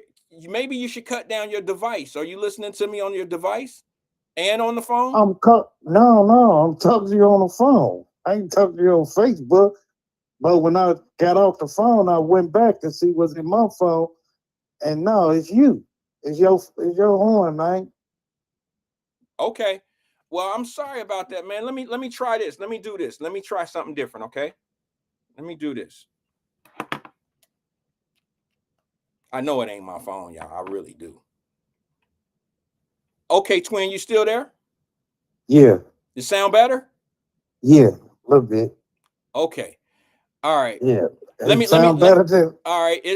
You always came through. You're coming through clear. I'm clear now, okay. Give me 1 second, Twin. I want to return this serve to Vernon Jordan. He says, we do welcome, hold on 1 second. I'm sorry, guys. I got a call coming in. He says, we do welcome people back into our community without any expectations of them having changed. And we're always talking about everyone deserves a second chance, when in reality, some people don't deserve a second chance. And sometimes it's not a second chance they're asking for. It's a 10th chance. I agree with everything you just said, Vernon. My problem is when you, as a second chance, third chance, or whatever person you are, don't come out criticizing people for doing the same thing that you have done. That's all I'm saying. That's why you said what I said was going to an extreme. No, it's not. In my opinion, I'm telling you, I don't have a problem with people will tell you, Vernon, that watch this show. I'm I love giving people second chances, sometimes even a third chance if it's something different than they normally get in trouble for. That's my thing. I'm about second chances, brother, third chances in some cases. But just be careful. Have some civility to yourself when you out here talking about other people. That's why I use the pedophile situation. You can't deceive the public or be this type of person that got you in the penitentiary, and you're gonna come out and badmouth the people that did what you went to jail for. That to me is not how you. That's not how you come. You can't come off like that. The best way to do it is to come out and say, hey, a humble way of taking your responsibility is talking about what you did, fixing what you did, not necessarily apologizing all the time, but shedding negative light on someone else for doing somewhat what you did. That's just not the behavior that you would look for in a person that was guilty of a crime and went to jail. That's all I'm saying to you, bro. You can't come out here. You could be, look, let me just say this to you. most drug dealers who get caught up in the game, when they go to jail and they didn't had enough and they come out, they don't come out trying to fix drug addicts. They don't come out and talk bad about the drug addicts. They come out and try to change the person who's doing what they used to do. They don't come out and scream how dirty and nasty drug dealers are and stuff. They don't do that. They come out and try to change the dope dealer. They'll come out and have these conversations with the dope dealers in a certain kind of way and say, hey, it ain't cool to sell drugs to your people, man. I've been there. This is what I've done. Blah, blah, blah, blah, blah. That's all I'm saying to you, brother. Just not, I mean, you know, not trying to out here fit in with everybody else that's saying something negative about somebody that did the same that you doing or what you did. That just don't fit to me. That's what I meant. It looked like Twin hung up. I guess I got a little long in my explanation. But that's what I'm saying, bro. It's just, that's all. To me, it just sounds like you just part of the get along gang just to stay relevant when you do stuff like to have your opinion, but to make it seem like that person is worse than what you've already done, that just don't add up to me, V. You know what I'm saying? Maybe you don't, maybe we don't agree to that. And that's fine. You're still my brother. It don't matter. We ain't gonna fall out because of that. It's just a matter of opinion. I just don't see how people could, you know, not call it out. You see what I'm saying, V? Just not calling it out. Like, how dare you? Like the nerve of you. Like I have to check Twin sometime on this gangster shit he be talking about. Like, bro, I understand everything you're talking about. But Larry Hoover getting out of jail is not doing anybody any favors. He's not going to come out here and change anything. If Larry Hoover had that type of rhythm going on, Vernon, he could call them shots from the joint. But he don't have that kind of rhythm anymore. Big Meech and all these, they making movies on these nasty individuals, bro. They making movies. People making money off of the destruction of mainly us. And we glorify it. We act like it's the best fucking shit since sliced bread. And then when you get a good guy come along, nobody wants to pay that guy any attention because he might have made different choices. And then they try to do shit and say things. Let me see if I got that clip. Did y'all see that clip that I sent to, let me see. I'm going to give you hey, this is dedicated to you, Vernon, if I can find it. I'm going to play this clip. Vernon, are you still here? Are you still here, Vernon? I'm going to play this clip for you that a lot of people can relate to. And then there's a lot of people that might not get it too, Vernon. And the reason why they may not get it is because they're one of the guys in this clip that I'm going to play for you. And you'll be able to guess which guy they are in this clip, which one they represent. Let me see if I can find it. V, you still here, bro?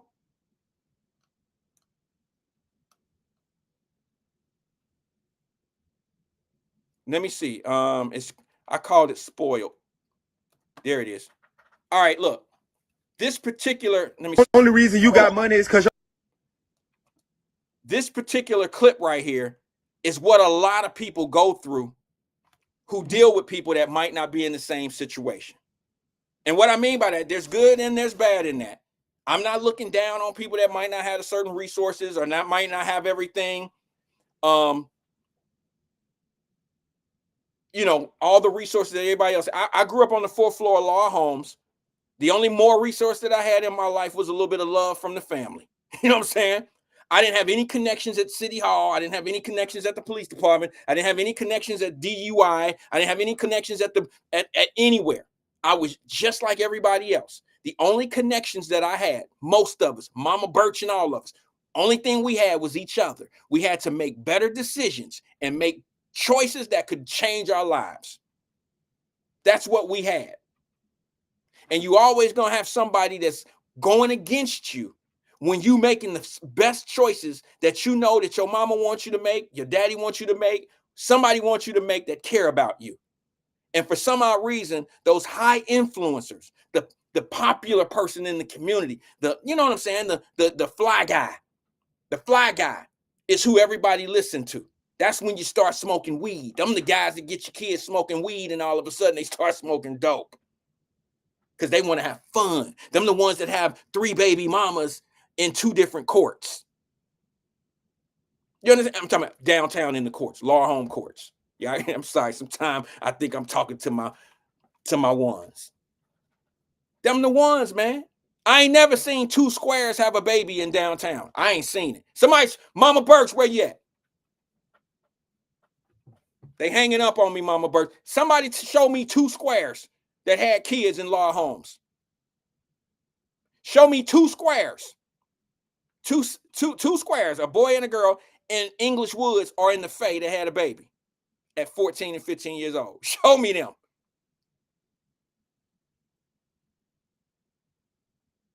I'll wait. You ain't gonna find it. You ain't gonna find it.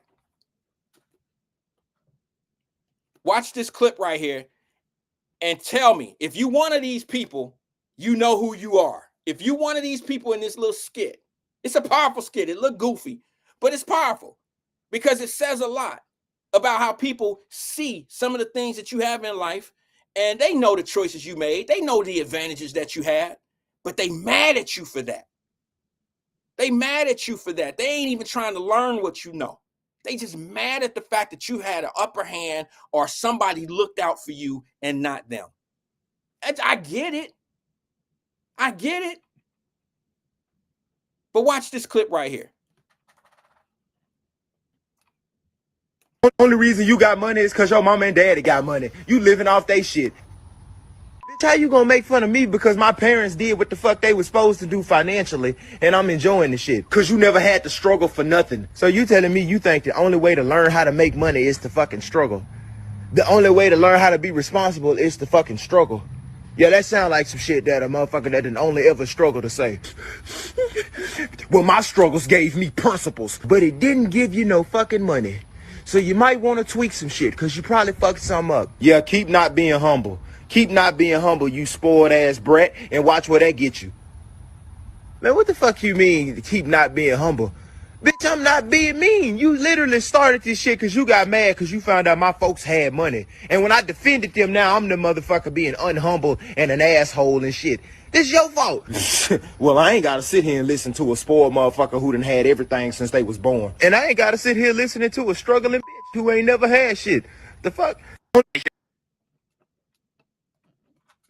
Okay, in your life, are you the one sitting on the car? Or are you the one sitting there talking to the dude that got the car? Which are you? Now, it might not even be the same, the same scenario. It don't have to be about the car. It don't have to be about any of that. But we all have been called spoiled. We got more. Everybody done been called that once before. And you know what? It ain't even necessarily that your mama. How do my mother have more money? We on the 4th floor. Y'all on the 2nd floor. A lot of homes. How we got more money than you? How do we have more money? We all pay $75 a month. We pay $56 a month rent. We all from the same struggle. No, you mad at my mama's sacrifices. You mad at my mama's choices to do for me that your people ain't doing for you. Why you mad at me for that? See what I'm saying? And you want to call me all these names, spoiled. You want to do all that old goofy shit. And make it about what it's really not. And see, I hate that this video is about money because some people took that totally out of realms of what it was supposed to bring to you. You know what I'm saying? It's really about people attacking people who do the right thing. This kid who was sitting on the car didn't say anything that was unhumbling. Didn't say anything that was aggressive and made the other guy feel shit. The other guy would have never got that energy if he wouldn't have pressed down on that dude talking about how he's spoiled and his mom and them gave me, your people got money. It would have never happened. But he was in his feelings about how this guy got money. Any of y'all ever been judged like that and your mama ain't had shit? Like your mama was working overtime to get you some Christmas shit? And we rich? My mama bought me a bike when we lived in the Fay apartments. I couldn't get a bike downtown because nobody was going to carry it all the way up to the 4th floor when I was a little boy. So that stopped me from getting a bike. But as soon as I moved out to the Fay, the first Christmas, I get a bike. I get teased by Chili and a few other people that y'all know. Some of y'all know Big Chili. Me and Big Chili was cool, but we was on different levels of that bully shit. He thought because I was what I was, he could just say and do whatever he wanted to do. And it wasn't going down like that, Terrence. It wasn't going like that, bro. So he was bigger than me. We always fought. Cause you can't gonna just say no fly shit to me, bro, and we ain't gonna bounce. We gonna bang. And unfortunately, he was one of those that always wanted to say, you spoiled, y'all got money and all that. Nigga, we live in the Fae. We on the same level. We live in the Fae. Okay? We ain't no better than you, bro. We just do. My mama doing different shit. She making different decisions. We're not rich. I remember when this is gonna be a little thing that's just every time I talk about the Fae in the beginnings, I gotta bring this up. You know what we called rich in the Fae? You know, Mama Bird said Jimmy would have got. I didn't need it stolen. I ain't riding no stolen bikes, Mama Birds. But I'm just saying, you know what we called, some people called rich in the Fae apartments. None of us had cars. Our mamas barely had cars. In the Fae, that was a come up from downtown. Grass in the front yard, backyard, carried your garbage cans around. Yeah, everybody had an upstairs, downstairs. That was a come up for us. But you know what we called rich in the Fae at one point? Remember when On TV first came out? Some of y'all so old. Some of y'all old enough to remember when this cable shit first started. Okay? You remember them days? If the On TV truck pulled up at your house, and everybody was lying back in the day because the On TV people came out and put the connections on everybody's house. Like they put the outside box, the connector to the apartment on everybody's house, but they did it from section to section. And everybody knew if you got On TV, you was getting something special. You was getting something nobody else had. You was getting extra TV. And we would look at each other, and that's how you discovered if somebody had some money. This is how shallow we were. Trinkets, little bitty things defined who you were or how much money you had. Shit like that. It was ridiculous. Looking back on it. There was a few families in my court that got On TV. The truck would come out and they was hooking up their On TV, and be honest with you, it made them a mark. If they had kids our age, then we would call all the rich kids. We in the Fae. On TV don't mean you rich. And Lord knows if you had an Atari 2600 with Pac-Man on it, and you didn't have to go up to Swartz and play Centipede and Pac-Man and Donkey Kong, you had it in your crib, you were rich. You know what my grandmother did? Lord, my grandmother was an unbelievable woman. I remember for my birthday is December the 6th. So the month of December was always kind of special for me every year because I would have my birthday, and then a couple weeks later, here come Christmas, damn it. It was the best month of the year for me. Gifts. My grandmother worked 40 years at Mac Albans. How much money you think my grandmother was making? She worked at Mac Albans. Respectfully, I say that respectfully, with all love and respect in my heart for that. My point is, she worked at a place that was not paying a lot of money. She worked overtime. She went in on Saturdays. She went in on Sundays sometimes. She went in when she didn't want to. She went in on on snowy days, sleet days. She rode the number one all the way down. Sometimes the bus would stop. She would have to walk from Mac Albans to Laura Holmes. From Mac Albans down on 4th Street, 4th and Plum, all the way to Taft High School. She would walk that at night from working overtime. And you know what she got me for my 12th birthday? You know what she bought? She bought me an Atari 2600. I lived in the Faye apartments. All my friends, all my buddies, including Chili, all thought that we was rich because I got an Atari 2600. I'm the spoiled kid. No, my mother, my grandmother sacrificed. They made the choice to get me better things that they ever had. It don't make me a rich, spoiled kid. We in the same conditions. My people made different choices. That's it. That's the only difference between you and I. That's it. But we don't see it that way. We argue and fight. We call each other names. We disrespect one another. We call each other coons.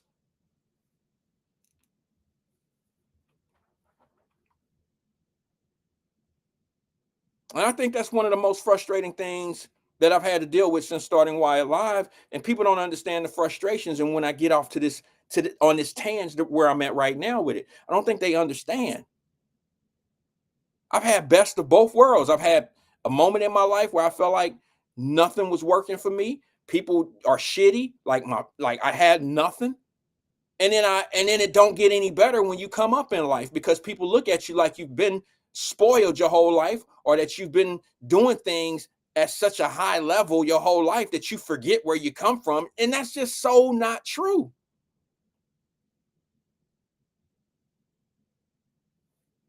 I remember getting chased by the same police that's shooting mugs right now. I remember getting bullied. It was all a jungle for me. I remember getting bullied. I remember getting in fights. I remember dealing with people that I felt like didn't like me because I was black. They didn't know me. I didn't know them, but I faced it like that. It took some experience for me to understand that it ain't always racism. It ain't always black and white. It's not always that. And that's just where you and I if you believe that, that's where you and I just have to disagree. But what I found out is usually people who think like that don't have the same experience as other people. So yet I understand why you right where you are. I understand why you think the way you do. I get it. I'm not judging you. I don't think anything's wrong with you. I just think there's some limits there. Now, some people might say, well, that's you judging. No, I think it's factual. I think when you go off and do things in life, you're broadening your horizon of how things can be. Some people only learn through other people's experiences. They've never experienced anything they talking about themselves. They only know what they know because of what they've been told.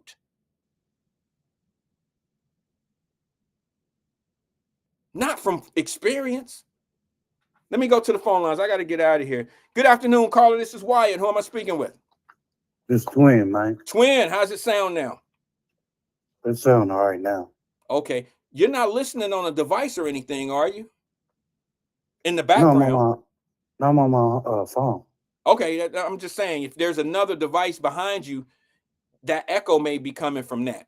No, that's your 13 equipments and 13 phones behind. Okay. Don't blame me for my home. Okay. That's all you, right. player. I'm gonna blame it on all my equipment, even after I unplugged everything and did all of that. What's on your mind though? What's happening? Hey, why Larry Who's making shots from the joint, man? Really? What did we change? So he was orchestrating things from the joint. Like what? Had his like he wanted to say, hey, I need 73rd, I need 69th. Hey, I need that shit to go. I need that. And then his son came, hey man, what you doing, Pops? You bogus for this. His son had to go to the joint and straighten him out. Like, man, I don't know what you on, Pops. Okay, so he was still hustling. He was doing He was still hustling from the joint. Yeah, of course they was making millions from the joint. Okay, I'm not look, bro, I'm not fighting. And then he was sending shots out like, hey, and he was bogus shots from the street. And his son, little Larry, had to come straighten him. Hey, Pop, what you doing? Now you out of order for that. That's a violation. He had to straighten him out. So he was calling shots from the joint regardless. Okay. All them 13 guns that was on the street, that did back in when they round them up in 98, 96. Yeah, he was still calling the shots from the joint. Ain't nothing changed. But now today, he can't do it. He can advise him or whatever, trying to lead him down the right path. They can listen and they don't have to listen. Okay. He can be an activist. It's a couple of guys that's under him just got out, Wyatt. And what they doing, they got business now. They act in a good way in the community. They not on that gangster disciple stuff no more. It's about growth and development. Okay. I get it. They preach that right now, right? Not no gangster disciples no more. I'm not doubting that. I'm coming from the perspective of the parole board. That's where I'm coming from. I'm looking at the fact that, you know, this person, how have they really changed? And if they're going to change, they say they change their life for the better. Like, how much influence does this individual have to be able to go out here and make a difference in other people's lives? That's how the parole board look at you. Like Wyatt, he was too political for them. That man, he ran that gangster disciple so long. He said it's got to be a change. It's got to be a move. If I'm gonna start it, I'm gonna drop that GD and change it to growth and development. And that's what he did, Wyatt. I understand. And they knew he was too powerful, and that's why they kept him. Oh, his wife went on there on a visit. Had a small bag, voice recorder and everything on a small bag size of a battery. You can even tell that was inside the visiting bag. And they recorded everything he was going to do. And that's how he got popped off. All 200 on a body. The dude that did the killing, that killed the old boy, he out, Wyatt. So why is he still in jail?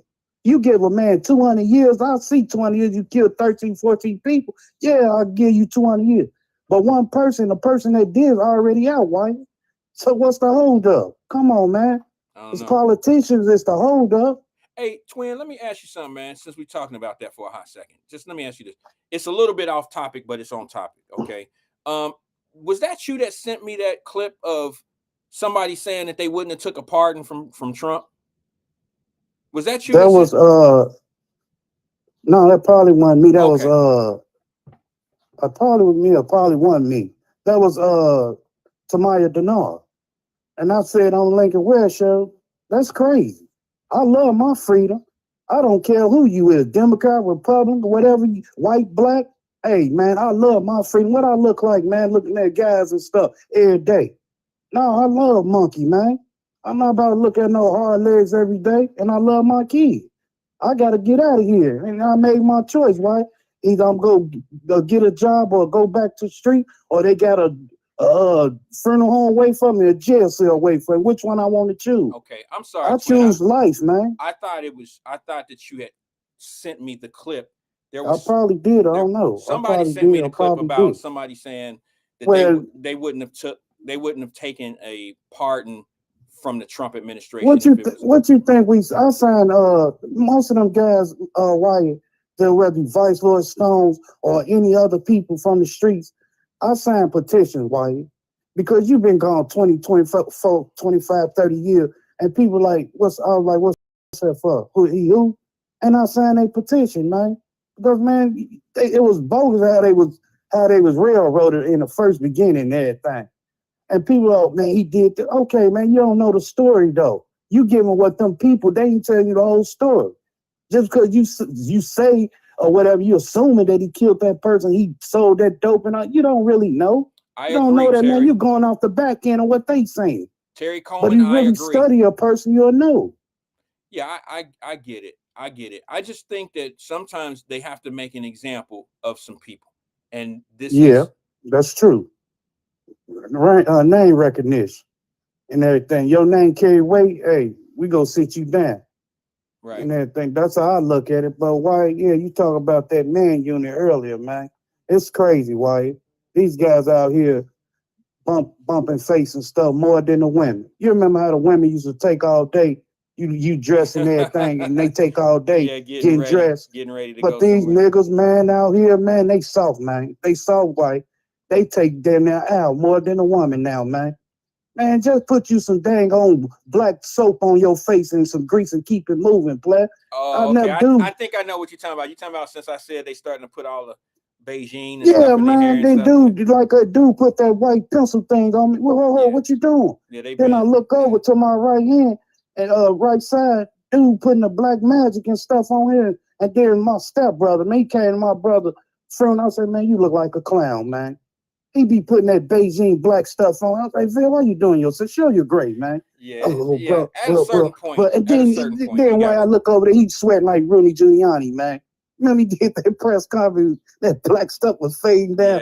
My brother did that. He betting this with the towel. I say, man, you need to take this shit off, man. You both.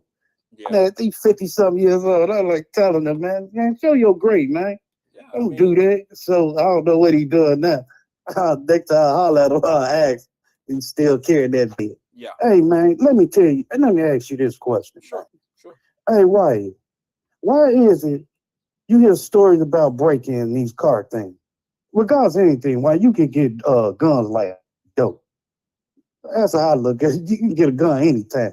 But why isn't that since they looking for guns and all that, why is it they don't report really news and about the casino? They hit kids hitting casinos or something like that. If it's really a problem. If you want, I just don't understand that. You ever hear stories like that though? Say that again. Like you hear reports of break-ins and all that, people getting guns and all that. Right. In the parking lot in the city of Cincinnati. Okay. So why they don't hear stories about people hitting like break-ins in the casino? I don't think they happen. If you want to hit the main target though. Huh? You say if you want to go for the main Augusta or whatever, why they don't hear I don't never hear stories, but they hitting these small little parking lots and all that. Well, and they know better not to do that, bro. They know better not to hit something like, I mean, you don't go rob a bank. Robbing a casino is like robbing a bank. That's on the same level. I'm just saying, if they want to go, if they really want to go for the, hit somebody else, I ain't wishing it or whatever. I mean, I was just wondering about that. Like, why they going for small fish when they go for the big one and everything? Yeah, no, that's on the same level of hitting a bank, bro. You know, that's a death sentence. You go in the casino thinking you about to rob the casino, bro. That's no, like I ain't talking about inside. I'm talking about the parking lot. How they say kids hitting downtown. That's what I'm like. Hell no, you ain't going to the casino. Okay, my bad. You talking about you talking about breaking into the cars in the casino parking lot. Yeah, that's what I'm saying. I don't think that's a fair look. I'm not a criminal, but I would think that the casino, look, anything right around that casino area is pretty much guarded with cameras, and I mean that's not a good area to hit because it's well all protected. Parking lots guarded, man. Not all parking lots. Not all parking lots are guarded. There's a lot of the ones they talking about it got cameras and everything, especially the one they so-called say they hit break-ins close to the banks and all that. They got cameras through there, Wyatt. Yeah, I mean, and that's probably why they get a lot of kids caught. I mean, kids may not know that, but I can tell you what they certainly know. They know that the casino is a different level of surveillance. You see what I'm saying? Like they know that. I mean, like for instance, I listened to the police chief break down car thefts. She said these kids are going off stealing cars, using the car that they stole to go commit crimes with them, to break into cars. So they know where to go get, certain targets. And then they know where to go, they know where it's going to be less surveillance. Going to a casino is like going to a bank. That's what I meant by that. Like the surveillance is going to be crazy. That's a dead run for you, bro. That's a dead run. You caught. But man, yeah, I mean that doesn't make any sense. Even 14, 15-year-olds, you can't send them on a crash. That's a crash dummy. That's just a crash dummy spot, bro. If you go in there thinking that you about to hit them cars up, bro, you wouldn't make it out of the parking lot. They had your ass trapped in the parking garage. And then I seen today they got that the governor, the legislator, or whoever, the representative of Ohio, they passing that Larry Henderson Act, man. Okay. For first-time responders and all that. Okay. You think that's a good idea? I have to read up on it. I don't know much about that one. I'm gonna write that down. What is it called? The Larry Henderson Act. Larry Henderson Act? Yeah, the deputy that got killed. Got killed. What's the act? What is it saying? Probably any first response you hit is automatically either death penalty or something, they say. I don't agree with that. I think it's either death penalty or a lot of time or something they was talking about. Yeah, it's I know what they're going for. They're going for a deterrent. Okay, they don't want you to even think about it. And if you see what happens is you can get a lot of time once you put stuff up that in place because they want things to come off. They want everybody to get locked up and call it premeditated. When you know the consequences of a crime and you don't do it at the spur of the moment, they'll hit you with premeditated. You know what I'm saying? So yeah, I mean, that can get you 20 years right there alone if you had, Well, you 10 go get minutes that to think regardless about if it. you assault a police or kill a dog. You gonna get that time anyway. You think they should up the cost on these parents though? Charge them? I've been saying it for 5 years, 92 days.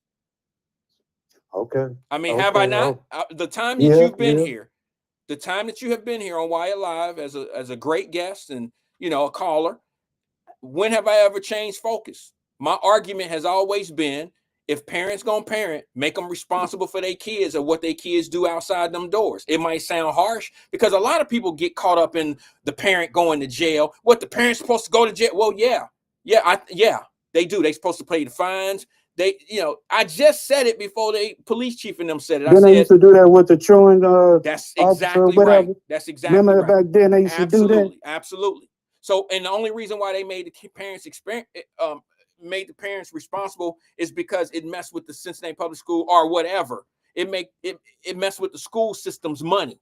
When their kid drops out of school, that school loses $13,000 a year from the state. You ain't never lying. So we got to keep these people in school. That's what that logic is.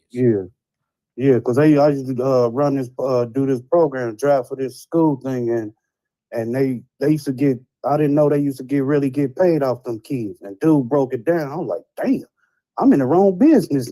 Yeah, that can. I think the joke. It was a lot, man, per child, man. 13,000. Yeah, just for them kids showing up at that behavior school or whatever. Well, that right there turned out, and that's another thing. Are you talking about like Don, that school? You talking about that school, Don? In No, Cincinnati? like you got on Madison Road. If people know what I'm talking about in Madisonville, you got we call it 50-50. That's the address. It's called Children Home. It's a behavioral school. Okay. When they get kicked out of school, I got you. Then you got Alta Crest and St. Aloysius and all that. I used to do. I got you. I used to be a driver for the school, and they used to, man. The old girl broke it down to me, and she's like, they get paid this much per child. Right. It's a business. Like, wow. It's a business. Yeah. And I didn't know. I was like, that's like the joint. Their main objective. See, you got people that talk that shit like school to prison pipeline. They talk that shit, but they don't even understand that they should be going after the school systems and how the school systems are educating or not educating our kids. That's the prison to pipeline process right there. I mean, they care if your kid go to school only because of financial reasons. That's it. Right. They don't care. Look, man, trust me. I just talked about that for a long period of time yesterday. Show your ass up and get this call, and they got a voicemail. Such and such. Darnell didn't make it to school today. That's right. Please call such and such. I'm like, what the hell? And then I call. They called me when my daughter didn't show up. They'll call me if her mom didn't answer, and they'll call me on my son. And I'm like, you ain't go to school today, boy or girl? No, I was sick. And then I'm like, man, I'm tired of school. I got tired of them because I call their mom and everything. So I had to go up there because I got the call and she didn't answer. And that was for not going to school, right? Not going, being absent at school. Right. Yes. Okay. And now let me tell you what happens if your son or your daughter get in trouble out here in the streets. You either pick them up for 2020. And that's the penalty that the parent has, is they got to get up off their ass and go pick their kid up. They face no charges. They have no responsibility. Like a kid who don't go to school, a parent can be charged for that and face, misdemeanor charges. There's penalty for that. But if their kid go out and do some crime, there's no penalty for it because they have to look at you as like either way. Either they gonna get your ass for the school system to $13,000 a year, or they gonna get you in the criminal justice system and get the money when you're an inmate. One way or the other, they gonna get that state money off your ass. They really don't care. When I was 10 years old, man, my mom was over there preaching in Jerusalem. She was at an event, so my dad is at home. And so we were doing crazy stuff. And the police was about to take us home, and he knew my dad. I'm like, man, please, I'll do whatever, man. I'll wash your car or do whatever. take your grandma groceries out the car. So please don't tell my dad. Man, I begged that officer while he about to take me off. I said, please let me off in front of the corner, please. I'm gonna get a beat down if my daddy find out. He let me off, man, because he knew my daddy. How strict my daddy was. And Right. Well, I was like, man, if my dad would have knew that, you what? and it still happens to this day, bro. I'm not gonna lie. There are some neighborhoods that have these relationships where they know some of these kids aren't as bad. They might be in a bad situation, and a cop might take a kid home because that cop know this kid from a good family. And it's not that he's trying to do something special. He's just doing what's right. And that is, let me let the parent handle this kid for a minute. Now, if the parent don't get control of this kid, I can only give him so many passes. Okay. Here's what happens, bro. A lot of people think that these kids out here getting in trouble, and they getting in trouble one time and they go into the penitentiary. A lot of these kids get these slap on the hands multiple times, and the slap is just not hard enough, and they learn the hard way and end up doing some 20/20 time, and then end up doing some penitentiary time because they're not learning from this soft ass penalty system. They're just not learning. And mama and them don't have any influence. They can sit back and yell and scream and holler and you this and this and this and that. But I would guarantee you, this is just my thought, okay? I could be totally wrong. One of the deterrents that I had in life is I didn't want to disappoint my mother. And I knew that if I did anything that got my mother in trouble, I definitely wasn't going to do it. You see what I'm saying? If I did something in life that my mother had to pay the price for, that was off the menu for me. I wasn't going to do shit that was going to damage my mama. And if we have our parents starting to raise the kids to think that way, because you look at mamas now, they'll just be like, oh, you throwing rocks at the penitentiary. They're going to take your ass to the penitentiary. But mama ain't got to go there with him. Mentally, she might be there sending boxes and shit, but technically, she's not in penitentiary with her son. But she's not facing any charges. I just think that people should really think it out and say, why do you penalize a parent if the kid don't go to school, but you don't penalize a parent if the kid out here is shooting people? I mean, to me, I think both of them is a lack of accountability, a lack of responsibility of a parent, allowing your kid to be that type of shit out here in these streets. That's just my way of thinking.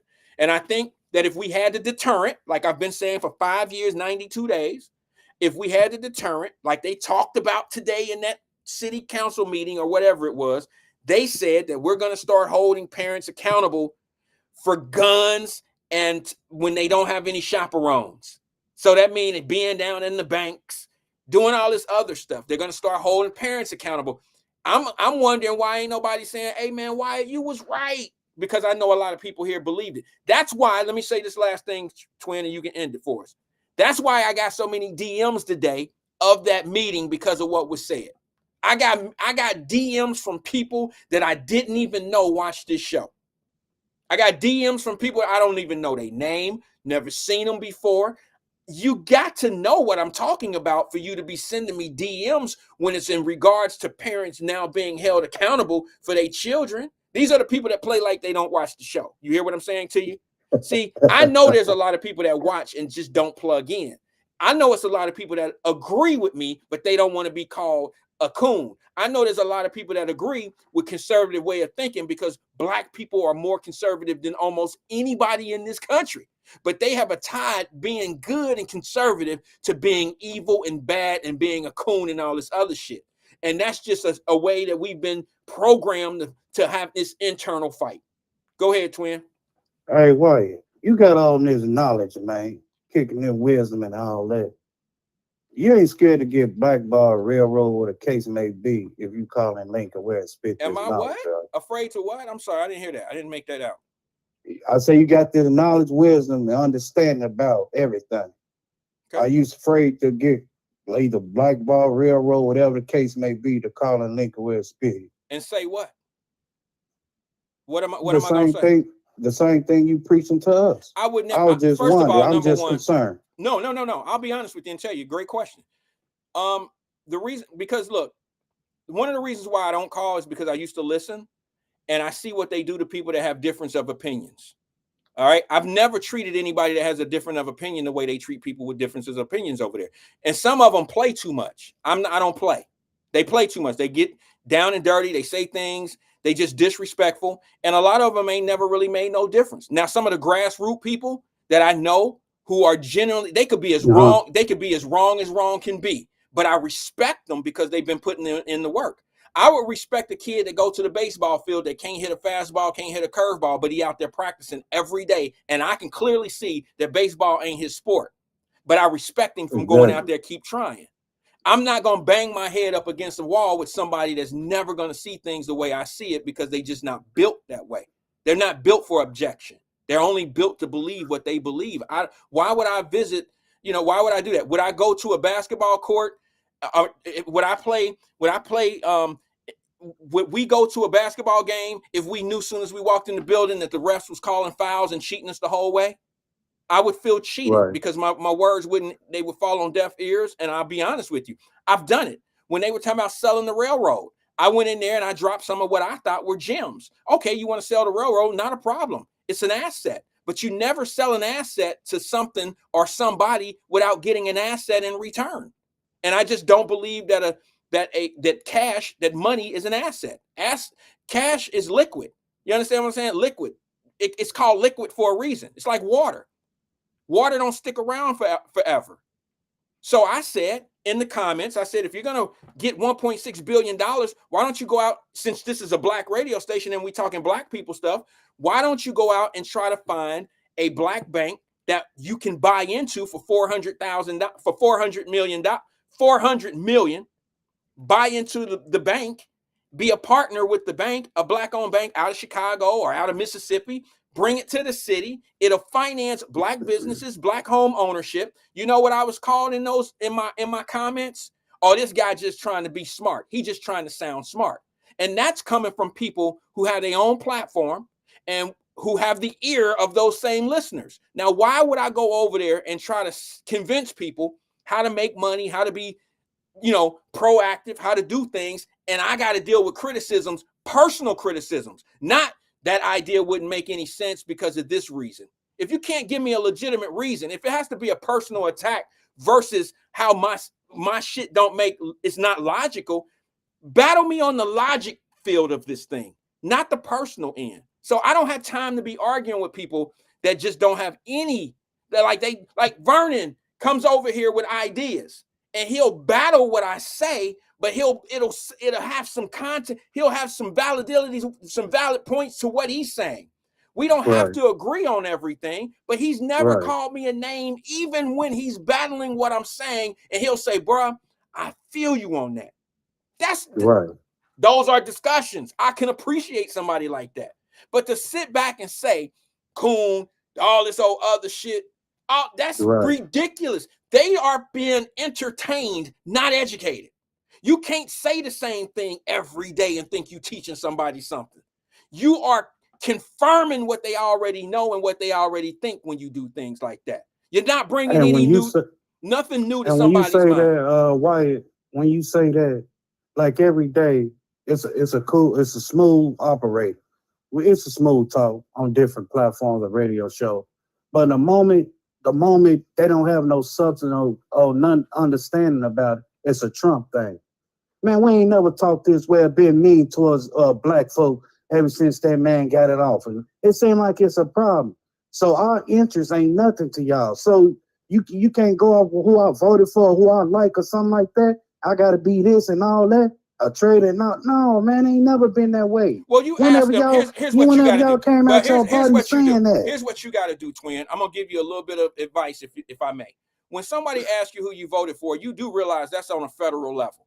You have to ask them who did they vote for and what are they getting for their vote at their local levels, because they got everybody they want.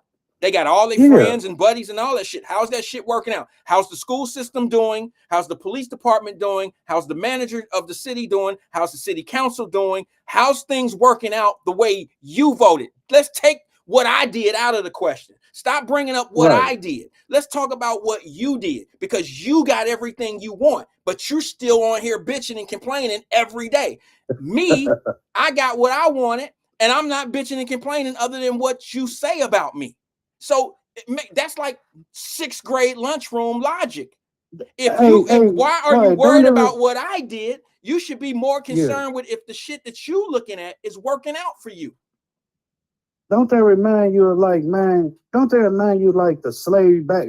Ever since, why, I can be honest, man. Ever since, man, for the last maybe 6, 7, 8 years, man, it's always been, it's like we going back in cycles, man. Only thing they say, well, our ancestors, they was beef for this and they was beef for that and all that. Man, I don't really know about my ancestors. Why the only thing I know about is my mama, her mama, and my great grandma, Right. and I stop at there, man. Why do we gotta go back like this 1960 or the 1800 and keep bringing that old traumatic ass shit back to our community? It's validation. It's not like that. We not on grandma and them time no more. It's validation. I mean, our ancestors, we on new time, man. It's You validation. can't keep on going back, man. Listen, it's validation. How the hell you gonna move forward? Twin. You going off somebody's pain. Twin. Think about what damn your granddaddy showed you how to damn build a damn tower or tow a truck or something like that. Twin. Think about that. Twin, let me just say this to you, bro, and it's very What's simple. up, player? It's validation. Okay. Some people that understand what truly happened to us as Americans, we understand that, you know, the shit happened. Okay. But some people can't get out of the validation period. Okay. A woman that's in an abusive relationship, she may have been in 2 or 3 abusive relationships. That don't mean that one day she can't find a good man and live happily ever after. Children, house, home, the whole nine. Her life does not have to be what her past has been her whole life. Things change, people change, environments change, situations change. You can change with it. So that makes you a better life. You don't have to harp on what happened to you all the time to see where you're going to end up. That's not how shit works. But now let me say this. I believe that everybody that has a problem with how America has treated, black folks in this country, there's valid points. I promise you. I know. But here's the problem. We fighting the wrong thing. They got us so scrambled like eggs. We should be fighting for reparations and reparations only. Do you understand what I'm saying? I'm a firm, convinced I believe that black people in this country deserve reparations because of the economic strain we have gone through. But at a certain point, you got to get up off that scrambled egg shit of all that other stuff. Some of it played a part in where we are today, but that is so long ago that kids and people know right from wrong now. This is the best time in the world to be a black man in this country. We can say and do shit that they can't stop us from saying and doing. And white people, we can do more in this country when it comes down to voicing our opinions and do all this show. We can do way more than what they can do. We just don't do it. We focus all this energy on other bullshit. We should be focused on reparations and reparations only. Put them damn fans down. Maybe we can focus. That's Y'all want to up there thing. party up. They got where them fans at? Hell with them damn fans. Brother, listen, they got all these people distracted on all this other shit that's going on.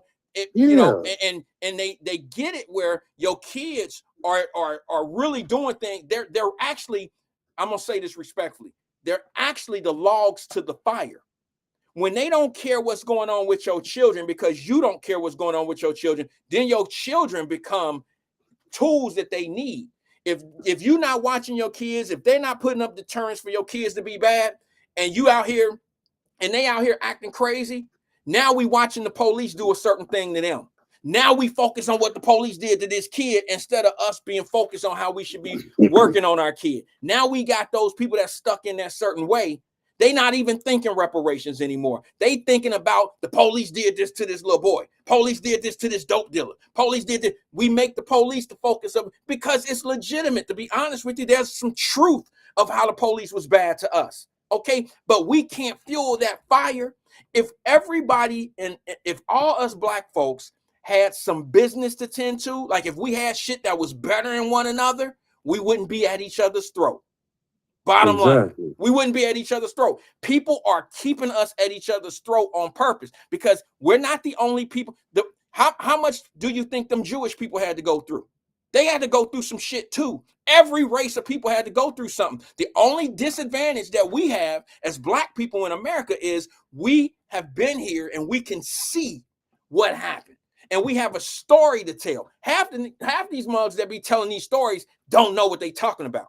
First of all, they really don't know what they're talking about. They don't know no history no more than you do, twin. They try to talk to you like they know past their great-grandmama. They don't know past their great-mama either. They only know the stories that's been told to them, and they don't know if it's true or not. Half of them don't even read the shit. And if they read it from a book that was referred to another brainwashed motherfucker. That's just how it goes sometimes. But the point of what I'm saying to you is, if you really want reparations, you can turn it up. But we all got to be on the same page. I'm about that. You didn't gave the Indians, you didn't gave some Jewish people, they didn't gave every race of people that went through some shit reparations. Matter of fact, let me just say this to you, brother, and I gotta go. They so bold with it, bro. You got a group of people. You got a group of people right now that call themselves politicians that are sitting back giving people reparations before they even put work in this country. And they giving these people that's coming over here illegally all this money. People be like, they ain't giving them all this money. You're getting all this money. How many of us live free? How many of us started out being able to live in a hotel free, go to school for free, do all this shit for free? How many of us had that advantage? We grew up in the hood. We grew up going through the obstacles of what the hood brought us. And you telling me we can't get reparations? But yet you letting people come in here that have not had any of the struggle that black people had in this country, and you're going to give them hotels, debit cards. You're going to give them a whole opportunity before you give the real opportunity to the people that's been here already. Now, we get opportunity, but we don't get the same. We not getting that ground floor opportunity like they get. That's all I'm saying about that, bro. Wouldn't agree with that. Done. No. Because they got their way of thinking, bro. They got I'm telling your boy Emmanuel wouldn't agree with what you just said. About what? Reparations? Yes, and how they getting it before us. He wouldn't agree with that. We had this argument on his platform. He wouldn't agree with that. I don't believe that. I think Emmanuel is a smart guy. You need to call in and back that up if you got time today. Well, I got a meeting at 3:30. That's why I have to go. Don't worry about it. If you out there about 4:35, he'll still be waiting on the horn for you, man. All right, brother. You need to back that up. I gotta go, man. I gotta go, twin. I'm sorry, brother. You know I love you. All right. Catch you on the next rebound. All right, man. Peace and love to you, brother. Man. Thanks for engaging. That's all it is, man. They be tripping on the shit I be talking about. But the problem is they scrambled on all this other shit when in fact, all we got to do is get on the same page. Stop all that other shit and stop letting women, sorry, ladies, I love y'all to death. I was raised by a single mother. Y'all know all of that. But what's going on with the black man right now, and I'm just saying the black man, y'all have put us in a situation where, you know, I don't know who did it, how it started. Y'all can come up with your own conclusions and this and this and that. I'm looking at the aftermath of men not being the head of the households and out of the homes, not leading our kings. You got all this word. See, this is another pitfall. You got all these brothers out here trying to call each other kings, and that's a queen, and this and this and that. And ain't none of them ever been a prince yet or a princess. You being a king is a taught behavior. All right. You're taught to be a king. You're taught to be a king from a king. That makes you a prince first. All right. Nobody's born a fucking king. All right. And if he's born a king, how would a 3-year-old, how would a 1-year-old run a country or run a people if he was just born a king? Don't he have to go through some type of king training? That's usually from a father. That makes you a prince first. And that's what's wrong. We got too many people that's jokers running around here. Y'all calling them kings. That's my time. Peace and love to all of you, man. I got to go. See you guys tomorrow. Same place, same time. Holla.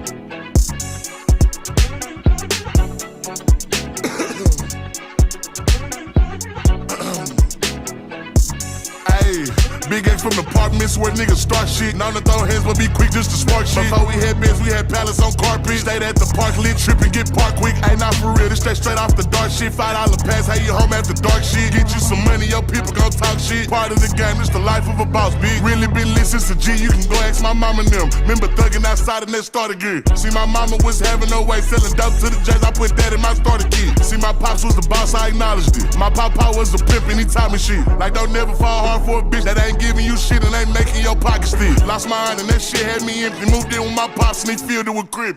Taught me the ropes, put his son in position. Wasn't listening, them sales was as cold as I get. Got out, put my mind on the mission. In less than a year, I had made $500,000. A year and a half, Rex was touching the ceiling. 2 years, I'm the man in my city like Drizzy. Now we go crazy in Nemus and Saks Fifth. Fuck on the baddest, they come get your back beat. Niggas be flexing too hard, but they not lit. No, you can't pop weed, lean in your pocket. Really the plug, I connects to the socket. I can't hang with rats, heard your name in his docket. Started this rap that took off like a rocket. Man of the year, went from last to the top. Big X from the apartments where niggas start shit. Known to throw hands, but be quick just to spark shit. Before we had beds, we had pallets on carpet. Stayed at the park, lit, trip and get parked quick. Ain't not for real, this straight off the dark shit. $5 pass, how you home after dark shit. Get you some money, your people gon' talk shit. Part of the game, it's the life of a boss, bitch.